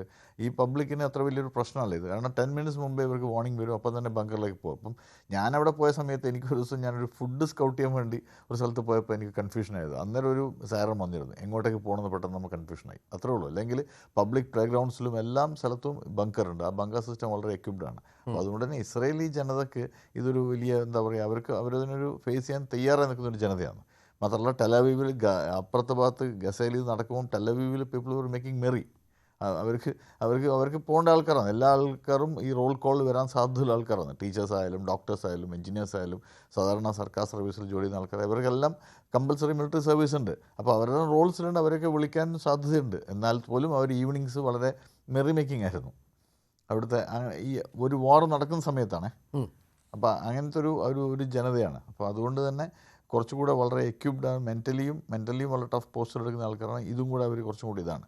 മാത്രമല്ല ജനത ഈ വാർ പോലത്തെ ഒരു സാധനം വരുമ്പോൾ അവിടുത്തെ ജനത ഒരു കെട്ടായി നിന്നിട്ട് അതിൻ്റെ ഈ ഭരണകൂടം ആരാണെങ്കിലും, ഇപ്പം നെതന്യാഹു ആയാലും ബി ആയാലും അവരതിന് സപ്പോർട്ട് സിസ്റ്റം കൊടുക്കും. അങ്ങനെയാണ് അതിൻ്റെ ഒരു ഇത്. അതാണ് ശ്രീജിത്ത്, ഇവിടെ നമുക്കറിയാം യുദ്ധം ഒട്ടും അപരിചിതമില്ലാത്തൊരു ജനതയാണ് ഇസ്രായേൽ ജനത. കഴിഞ്ഞ ദിവസങ്ങളിലൊക്കെ വന്ന വാർത്തകൾ അനുസരിച്ച് ഈ ഹമാസുമായുള്ള പോരാട്ടത്തെക്കാൾ കൂടുതൽ നാശനഷ്ടങ്ങൾ ഇസ്രായേൽ ഉടനീളം സംഭവിച്ച സാഹചര്യം കൂടിയുണ്ട്. അപ്പോഴും തങ്ങൾക്ക് ചുറ്റുമുള്ള ശത്രുക്കളെ അവസാനിപ്പിക്കുക, അതായത് അവർ 3/4 ഭാഗവും പൂർത്തീകരിച്ചു കഴിഞ്ഞു. ഇറാൻ കൂടി അത്തരത്തിൽ വരുതിക്ക് വന്നാൽ എന്തായിരിക്കും പശ്ചിമേഷ്യയിലെ ഇസ്രായേലിൻ്റെ സ്ഥാനം? അത് ഊട്ടിയുറപ്പിക്കുക ഇസ്രായേലിന് എന്നൊരു ലക്ഷ്യം കൂടി അമേരിക്കയുണ്ടോ? നിശ്ചയമായിട്ടും അതുണ്ടാകും. കാരണം ഇസ്രായേലിനെ സംബന്ധിച്ചിടത്തോളം ഉള്ള ഏറ്റവും പ്രധാനപ്പെട്ട കാര്യം, അവർ ഇറാനെ അറ്റാക്ക് ചെയ്യുന്ന സമയത്ത് ആ അറ്റാക്ക് ജസ്റ്റിഫൈ ചെയ്യപ്പെടാമെന്ന ചിന്ത ഒരുപക്ഷെ അവിടെയുള്ള ജനതയ്ക്ക് കൂടിയുണ്ട്. കാരണം ഇത് എക്സിസ്റ്റൻഷ്യൽ ക്രൈസിസ് ആണ് എന്ന് പറയുമ്പോൾ നിശ്ചയമായും അതൊരു എക്സിസ്റ്റൻഷ്യൽ ത്രെട്ട് ഇറാൻ ഉണ്ടാക്കുന്നുണ്ട്, അല്ലെങ്കിൽ ഇറാൻ്റെ ന്യൂക്ലിയർ പ്രോഗ്രാം ഉണ്ടാക്കുന്നുണ്ട് എന്നതിനെക്കുറിച്ച് അവിടെയുള്ള ജനതയ്ക്ക് പൂർണ്ണമായിട്ടുള്ള ഉറപ്പുണ്ട്. അപ്പോൾ അങ്ങനെ പൂർണ്ണമായി ജനതയുടെ ഉറപ്പ്, അവരുടെ വിശ്വാസം ഒരു ഭരണകൂടത്തിന് കിട്ടുകയാണ് എങ്കിൽ, അതൊരു ഫ്രണ്ട്ലി നേഷൻ ആണ് എങ്കിൽ, അവരോടൊപ്പം നിൽക്കുന്നതിന് അമേരിക്ക പോലെയുള്ള വലിയൊരു രാജ്യത്തിന് രണ്ടാമതൊന്നും ചിന്തിക്കേണ്ടതില്ല. കാരണം പല സ്ഥലങ്ങളിലും നേരത്തെ ഇവിടെ സംസാരിച്ചതുപോലെ തന്നെ ഓപ്പറേഷൻ സിന്ദൂറിലടക്കം പീസ് നെഗോഷിയേറ്റ് ചെയ്തത് താനാണ് എന്ന് പറയുകയും ഈജിപ്തിലടക്കം മറ്റ് സ്ഥലങ്ങളിൽ പല സ്ഥലങ്ങളിലും കോൺഫ്ലിക്റ്റിനെ മയപ്പെടുത്തുന്നതിന് വേണ്ടിയിട്ട് താനാണ് ശ്രമിച്ചത് എന്നൊക്കെ പറയുന്ന അമേരിക്ക ഇവിടെ പറയുന്നത് അൺകണ്ടീഷണലായിട്ട് സറണ്ടർ ചെയ്യണം എന്ന് മാത്രമല്ല, മറിച്ച് നിങ്ങളുടെ നേതാവ് എവിടെയാണ്, നിങ്ങൾ വിളിക്കുന്ന ഈ സുപ്രീം ലീഡർ എന്ന് നിങ്ങൾ വിളിക്കുന്ന ആൾ എവിടെയാണ് ഒളിച്ചിരിക്കുന്നത് എന്നും, നമ്മുടെ എന്തോ ഒരു ഔദാര്യം കൊണ്ടാണ് കൊല്ലാത്തത് എന്ന രീതിയിലത്തേക്കാണ് പറയുന്നത്. എന്ന് വെച്ചാൽ മറ്റുള്ള സ്ഥലങ്ങളിൽ പറയുന്ന രീതിയിലത്തേക്കുള്ള പൂർണ്ണമായും പീസിന് വേണ്ടിയിട്ട് ആൾക്കാരോട് കാം ഡൗൺ ചെയ്യാനായിട്ട് ആവശ്യപ്പെടുന്നു എന്ന് പറയുന്ന ഒരു ട്രംപിനെ അല്ല ഇവിടെ കാണുന്നത്. അപ്പോൾ അതുകൊണ്ട് തന്നെ ഇവിടെ കുറച്ചുകൂടി അഗ്രഷൻ അദ്ദേഹത്തിൻ്റെ വാക്കുകളിലുണ്ട്. അദ്ദേഹം ആ പറഞ്ഞിരിക്കുന്ന പൊസിഷനിൽ അമേരിക്ക ഇവിടെ എവിടെ നിൽക്കുകയാണ് എന്നതിനെക്കുറിച്ച് കൃത്യമായിട്ട് പറയുന്നുണ്ട്. അതിനെ ജസ്റ്റിഫൈ ചെയ്യുന്ന രീതിയിലത്തേക്കുള്ള മിലിറ്ററി മൂവ്മെൻറ്റ് അവിടെ നമ്മൾ കാണുന്നുമുണ്ട്. അപ്പോൾ അങ്ങനെ നോക്കിക്കഴിഞ്ഞാൽ ഇസ്രായേലിനോടൊപ്പം തന്നെയാണ് എന്ന കാര്യത്തിൽ ഒരു തർക്കവുമില്ല. ഏതെങ്കിലും രീതിയിൽ ഇസ്രായേലിനെ ഒന്ന് പിന്നോട്ട് വലിക്കാനായിട്ട് ശ്രമിക്കുന്ന പോലുമില്ല. ആകെ അങ്ങനെ എന്തെങ്കിലും ഉണ്ടോ എങ്കിൽ ഇപ്പോൾ ഈ ഖമേനിയെ കൊല്ലാൻ വേണ്ടിയിട്ടുള്ള ഒരു പ്ലാനിനെ, ആ ഒരു പ്ലോട്ട് വേണ്ട എന്ന രീതിയിലത്തേക്ക് ഒരു തീരുമാനമെടുത്തു എന്നത് മാത്രമാണ്. പക്ഷെ അവിടെ പോലും ഒന്ന് ആലോചിച്ച് നോക്കുക, അമേരിക്കൻ പ്രസിഡന്റ് ഒരു രാജ്യത്തിൻ്റെ പരമോന്നത സ്ഥാനത്ത് ഇരിക്കുന്ന ഒരാളിനെ കൊല്ലുക എന്ന രീതിയിലത്തേക്കുള്ള വാക്ക് തന്നെ, അദ്ദേഹം ബ്രാക്കറ്റിൽ അദ്ദേഹത്തിൻ്റെ ആ പോസ്റ്റിൽ കിൽ എന്ന വാക്ക് തന്നെയാണ് ഉപയോഗിച്ചിരിക്കുന്നത്. എന്ന് വെച്ചാൽ അത് വേണമെങ്കിൽ തങ്ങൾക്ക് പറ്റും, പക്ഷേ തൽക്കാലത്തേക്ക് വേണ്ട എന്നാണ് പറയുന്നത്. അവിടെ ആ ഒരു സ്റ്റേറ്റ്മെൻറ്റും അങ്ങനെ തന്നെയാണ്. അത് ഞാനിത് വേണ്ട എന്ന് വെച്ചു എന്നല്ല പറയുന്നത്, മറിച്ച് തൽക്കാലത്തേക്ക് അതിൻ്റെ ആവശ്യമില്ല എന്ന രീതിയിലത്തേക്കാണ് പറയുക. എന്ന് വെച്ചാൽ അങ്ങനെ ഒരാളിനെ ഇല്ലാതെയാക്കണമെങ്കിൽ അതിന് പോലും അടുത്ത ഒരു ഘട്ടം വന്നാൽ, സാഹചര്യം അങ്ങനെ ഡിമാൻഡ് ചെയ്ത് കഴിഞ്ഞാൽ ചെയ്യുന്നതിന് പ്രശ്നമില്ല, തനിക്കതിന് ബുദ്ധിമുട്ടില്ല എന്നുള്ളൊരു ഡിക്ലറേഷനാണ്. അപ്പോൾ അങ്ങനെ ഒരു ഡിക്ലറേഷൻ ഒരുപക്ഷെ അമേരിക്ക സാധാരണഗതിയിൽ എടുക്കുന്നത് ആരോടാണ്? അമേരിക്കയുടെ ശത്രുവിനോടാണ്. അമേരിക്ക അവരുടെ സ്റ്റേറ്റിനെ വലിയ രീതിയിൽ ഇല്ലാതെയാക്കാൻ വേണ്ടിയിട്ട് ശ്രമിക്കുന്ന ഒരാളിനെതിരെ സാധാരണ രീതിയിൽ അമേരിക്കൻ ഗവൺമെൻറ്റുകൾ എടുക്കുന്ന ഒരു പൊസിഷനാണിത്. ഇത് പക്ഷേ അങ്ങനെയല്ല. ഇത് ഏറ്റവും പ്രധാനപ്പെട്ട സഖ്യകക്ഷിക്ക് വേണ്ടി അവർക്ക് ഏറ്റവും കൂടുതൽ എക്സിസ്റ്റൻഷ്യൽ ത്രെട്ട് ഉണ്ടാക്കുന്ന രാജ്യമാരാണോ, അതിൻ്റെ സുപ്രീം ലീഡർ ആരാണോ, അവരോടാണ് പറയുന്നത്. എന്ന് വെച്ചാൽ വളരെ ക്ലിയർ ആണ് അവരുടെ പൊസിഷൻ. ഡയറക്റ്റ് ഒരു ഇൻവോൾവ്മെൻറ്റ് വന്നിട്ടില്ല എന്നുള്ളത് മാത്രമേ ഉള്ളൂ. പക്ഷേ ആ ഒരു ഇൻവോൾവ്മെൻറ്റിലേക്ക് ഒരു പക്ഷേ കാര്യങ്ങൾ എത്താനുള്ള ഒരു സാധ്യതയുണ്ട് എങ്കിൽ ഈ പറഞ്ഞിരിക്കുന്ന വാക്കൊന്നും തന്നെ വെറും വാക്കല്ല എന്നും, ഇസ്രായേലിലെ ജനതയെ സംരക്ഷിക്കുന്നതിന് വേണ്ടി ഇസ്രായേലിനോടൊപ്പം തങ്ങളുണ്ട് എന്നതിനെക്കുറിച്ച് കൃത്യമായി ഇസ്രായേലിന് കൂടി ബോധ്യമാകുന്ന രീതിയിലത്തേക്കുള്ള മിലിറ്ററി മൂവ്മെൻ്റ് ആണ് ഇപ്പോൾ നടന്നുകൊണ്ടിരിക്കുന്നത്. അപ്പോൾ അതിൽ ഇറാൻ എന്ത് ചെയ്യാൻ കഴിയും? അപ്പോൾ ഈ ഇറാനെ സംബന്ധിച്ചിടത്തോളം ഇറാൻ ഒരു മൾട്ടി പ്രോങ് അറ്റാക്ക് നടത്തിയെങ്കിൽ മാത്രമേ സാധിക്കുകയുള്ളൂ. അവർക്ക് ഇസ്രായേലിന് എതിരെ ആക്രമണം നടത്തണം, നിശ്ചയമായിട്ടും അവർക്ക് ഏതെങ്കിലും മിഡിൽ ഈസ്റ്റേൺ US ബേസുകളെ ആക്രമിക്കണമെന്നുണ്ടെങ്കിൽ അതിനു വേണ്ടിയിട്ട് അവർ ശ്രമിക്കേണ്ടി വരും. പക്ഷേ ഓൾറെഡി ഡിപ്ലീറ്റഡ് ആണ് അവർ. അതവരുടെ തിരിച്ചുള്ള പ്രഹരശേഷി കണ്ടു കഴിഞ്ഞാൽ അറിയാം. പ്രൊപ്പോർഷനേറ്റ് ആയിട്ടുള്ള ഒരു തിരിച്ചടിക്ക് ഇപ്പോൾ നിലവിൽ ഇറാന് സാധിക്കുന്നില്ല. അപ്പോൾ ഇതൊരു സ്റ്റേറ്റ്മെൻറ്റുകളിൽ ഒതുങ്ങുന്നു എന്നതിനപ്പുറത്തേക്ക് പ്രാക്ടിക്കലി ഇത് പുൾ ഓഫ് ചെയ്യാനുള്ള ഒരു കപ്പാസിറ്റി ഇറാൻ ഇപ്പോൾ ഉണ്ടോ എന്നുള്ള ഒരു കാര്യത്തിൽ സംശയമുണ്ട്. അങ്ങനെയാണ് എങ്കിൽ പിന്നീട് അവർക്ക് എന്താ ചെയ്യാൻ കഴിയുക? അവർക്കാകെ ആശ്രയിക്കാൻ കഴിയുന്നത് ഈ പ്രോക്സി വാറിന് വേണ്ടി അവരോടൊപ്പം നിൽക്കുന്ന ഹൂത്തികളായിട്ടുള്ള ആൾക്കാർ, ഹമാസിൻ്റെ ടീം, ഹിസ്ബുള്ളയുടെ ടീം, പിന്നെ സിറിയയിലോ ഇറാഖിലോ ഒക്കെയുള്ള മിലിഷ്യ, ഇതിനെയൊക്കെ തന്നെ മൊബിലൈസ് ചെയ്യുക എന്നതിനപ്പുറത്തേക്ക് വലിയൊരു കാര്യമില്ല. പക്ഷേ ഇറാന് സാധിക്കാത്തത് മറ്റുള്ള ആൾക്കാർക്ക് സാധിക്കുമോ എന്ന് ചോദിച്ചു കഴിഞ്ഞാൽ അതുമില്ല. കാരണം ഇവരാരും തന്നെ ഇത്രയും കാലം വെറുതെ ഇരുന്നതിന് ശേഷം വരുന്നതല്ല. ഇവരുടെ ലീഡർഷിപ്പിൽ ഉൾപ്പെടെ, ടാക്ടിക്കൽ അഡ്വൈസറിയിൽ ഉൾപ്പെടെയുള്ള നിരവധി ആൾക്കാർ ഇപ്പോൾ അവരോടൊപ്പം ഇല്ല. അങ്ങനെയുള്ള ആൾക്കാരെല്ലാം എലിമിനേറ്റ് ചെയ്യപ്പെട്ട് കഴിഞ്ഞു. അപ്പോൾ അങ്ങനെ നോക്കിക്കഴിഞ്ഞാൽ ഒരു വലിയ റീജിയണൽ ഇൻസ്റ്റെബിലിറ്റിയുടെ ഒരു പ്രഷർ കൂടി ഇവർക്കുണ്ടാകും. കാരണം മിഡിൽ ഈസ്റ്റ് എന്ന് പറയുമ്പോൾ ടാക്ടിക്കലായിട്ട് വളരെ പ്രാധാന്യമുള്ള, യൂറോപ്യൻ രാജ്യങ്ങൾക്ക് പോലും ട്രേഡിൻ്റെ കാര്യത്തിലാണെങ്കിലും ഏറ്റവും കൂടുതൽ താല്പര്യമുള്ള ഒരു ഏറിയയാണ്. അപ്പോൾ അവിടെ ഒരു വലിയ അസ്ഥിരത ഉണ്ടാക്കുക എന്ന് പറഞ്ഞു കഴിഞ്ഞാൽ ആഗോള തലത്തിൽ തന്നെ ഓയിൽ പ്രൈസിൻ്റെ ഹൈക്ക് വളരെ കൂടുതലായിട്ട് പോകാനുള്ള ഒരു കാര്യമുണ്ട്. ഇത് പ്രൊലോങ്ഡ് ആയിട്ട് പോയി കഴിഞ്ഞാൽ അതൊരു വലിയ പ്രശ്നമാണ്. അത് ഒരുപക്ഷെ ഒരു ഗ്ലോബലായിട്ടുള്ള ഒരു സാമ്പത്തിക പ്രതിസന്ധി ഉണ്ടാക്കാനുള്ള ഒരു സാധ്യതയുണ്ട്. പിന്നെ ട്രേഡുമായി ബന്ധപ്പെട്ട് നമുക്കറിയാം, ഇവിടെ ഹോർമസ് കടലിടുക്ക് പോലെ എല്ലാവർക്കും ആവശ്യമുള്ള, ട്രേഡിന് വേണ്ടി എല്ലാവരും ആശ്രയിക്കുന്ന ചില ചാനലുകളുണ്ട്. അപ്പോൾ അതിനെല്ലാം അവിടെയുള്ള ആ ഒരു റീജിയണൽ എക്കോണമിയെ മാത്രമല്ല വേൾഡിൻ്റെ എക്കോണമിയെ തന്നെ ഇത് ദീർഘമായി പോയി കഴിഞ്ഞു കഴിഞ്ഞാൽ സാരമായി ബാധിക്കാൻ കഴിയുന്ന എല്ലാവിധ സാഹചര്യങ്ങളും അവിടെ ഉള്ളപ്പോൾ ഒരുപക്ഷെ ഇപ്പോൾ പറയുന്ന ടേംസിലല്ലാതെ കുറച്ചുകൂടി ഇവരെ ഒന്ന് കൊയേഴ്സ് ചെയ്യുന്നതിന് വേണ്ടിയിട്ടോ ഇവരെ എങ്ങനെയെങ്കിലും ഒരു സീസ് ഫയറിലേക്ക് കൊണ്ടുവരുന്നതിനോ വേണ്ടിയിട്ട് ഇവരോടൊപ്പം നിൽക്കുന്ന സഖ്യകക്ഷികളായിട്ടുള്ള മറ്റ് രാജ്യങ്ങളും ശ്രമിച്ചുകൂടായികയില്ല. അപ്പോൾ അങ്ങനെ നോക്കിക്കഴിഞ്ഞാൽ ആ സമ്മർദ്ദം ഉണ്ടാകുന്നത് ഇസ്രായേലിന് മുകളിലല്ല, അമേരിക്കയുടെ മുകളിൽ ആരും സമ്മർദ്ദം ചെലുത്തുകയില്ല. അങ്ങനെയാണ് എങ്കിൽ അത് ഇറാന് മാത്രമേ സാധ്യമാവുകയുള്ളൂ. ഇപ്പോൾ ഇൻ്റർനാഷണലായിട്ട് ഈ ഇറാൻ്റെ ഈ ഒരു പദ്ധതിയെ പറ്റി കൺവിൻസ് ചെയ്യിപ്പിക്കാനായിട്ട് അമേരിക്ക ഉൾപ്പെടെ അവർക്ക് ശ്രമിക്കുകയാണ് എങ്കിൽ, അവർക്കത് സാധിക്കുകയാണ് എങ്കിൽ കൂടുതലായിട്ടുള്ള സപ്പോർട്ട് വീണ്ടും ഇസ്രായേലിന് അനുകൂലമായിട്ട് വരും. അതിനുള്ള സാധ്യതകൾ എത്രത്തോളം ഉണ്ട് ശ്രീജിത്ത്? ഈ യുദ്ധത്തിലേക്ക് പോവുകയാണെങ്കിൽ അത് ഒരു ഏകപക്ഷീയമായ യുദ്ധമാകുമെന്നുള്ള മനസ്സിലാക്കൽ കൂടി ആ രാജ്യത്തിന് ഉണ്ടാകണമല്ലോ. അത് എങ്ങനെ സംഭവിക്കുന്നുള്ളതാണ്. ഇതുവരെയുള്ള അവരുടെ പ്രതികരണത്തിലൊന്നും യാതൊരു തരത്തിലുള്ള പിന്നോട്ട് പോക്കിൻ്റെ ലക്ഷണം കാണുന്നുമില്ല.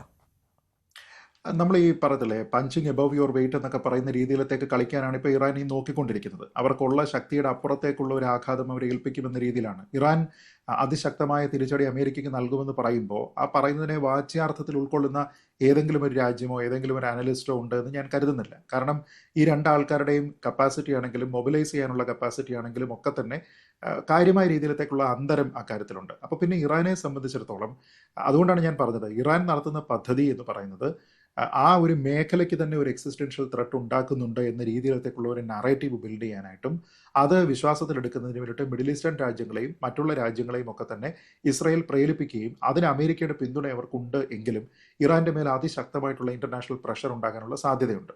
കാരണം അവർ മറ്റുള്ള രാജ്യങ്ങളിൽ, ഇപ്പോൾ ഇസ്രായേൽ എങ്ങനെയാണ് അവരുടെ ന്യൂക്ലിയർ കേപ്പബിലിറ്റി അവർ ഡെവലപ്പ് ചെയ്തിരിക്കുന്നത് എന്നതുപോലെയല്ല ഇറാൻ. കാരണം 50 വർഷത്തിന് മുമ്പ് ഈ കപ്പാസിറ്റി ഒക്കെ തന്നെ ഉണ്ടാക്കിയിരിക്കുന്ന നിരവധി രാജ്യങ്ങൾ നമ്മുടെ ഈ ലോകത്തുണ്ട്. ഈ ലോകരാജ്യങ്ങളൊന്നും തന്നെ ഇതിനെ ഉപയോഗിക്കുകയോ ഏതെങ്കിലും ഒരു വലിയ സന്നിഗ്ധ ഘട്ടത്തിൽ അത് എക്സിസ്റ്റൻഷ്യൽ ക്രൈസിസ് ഉണ്ടാക്കുന്ന സമയത്ത് അത് ഉപയോഗിക്കുകയോ ഒന്നും ചെയ്തിട്ടില്ല.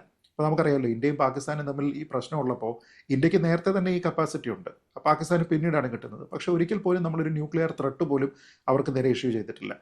ഇസ്രായേലിന് ഈ കപ്പാസിറ്റി ഉണ്ട്. ഇസ്രായേലിന് ഈ കപ്പാസിറ്റി ഉള്ളപ്പോൾ പോലും അവർ വലിയ ശത്രുത അവർക്ക് പാലസ്തീനിലെ പല വിഭാഗങ്ങളുമായിട്ടുള്ളപ്പോൾ പോലും അവരിതിനെ ഉപയോഗിക്കാനായിട്ട് ശ്രമിച്ചിട്ടില്ല. എന്ന് വെച്ചാൽ ഒരു സെൻസ് ഓഫ് റെസ്പോൺസിബിലിറ്റി നിലവിലുള്ള ഏതാണ്ട് എല്ലാ ന്യൂക്ലിയർ രാജ്യങ്ങളും കാണിക്കുന്നുണ്ട്. പക്ഷേ അതിൽ നിന്ന് ഇറാൻ്റെ ഒരു വ്യത്യാസം, ഇറാനെ സംബന്ധിച്ചിടത്തോളം അവർ പറയുന്ന ഈ രണ്ട് രാജ്യങ്ങളും, ഒന്ന് അമേരിക്കയുടെ കംപ്ലീറ്റ് ഡിസ്ട്രക്ഷൻ എന്നുള്ളതാണ് അവരുടെ ഒരു താല്പര്യം. അതുകൊണ്ടാണ് ഞാൻ പറഞ്ഞത് ഇവർ ലോകത്തിലെ ഏറ്റവും വലിയ സാറ്റാനാണ് എന്ന രീതിയിലാണ്. ഡെത്ത് ടു അമേരിക്ക എന്നാണ് ഖമനേയി പറയുന്നത് തന്നെ. അപ്പോൾ അങ്ങനെ വിഷ് ചെയ്യുന്ന ഒരു ആൾ, പിന്നെ ഇസ്ലാമിക് റെവല്യൂഷന് ശേഷം ഇസ്രായേലുമായിട്ടുള്ള പൊസിഷൻ മൊത്തം മാറ്റിയിട്ട് ഈ ഭൂലോകത്ത് നമ്മുടെ ഈ ലോക ഭൂപടം എടുത്തു കഴിഞ്ഞാൽ അതിൽ ഇസ്രായേൽ ഉണ്ടാകരുത് എന്നുള്ളൊരു പൊസിഷനുണ്ട്.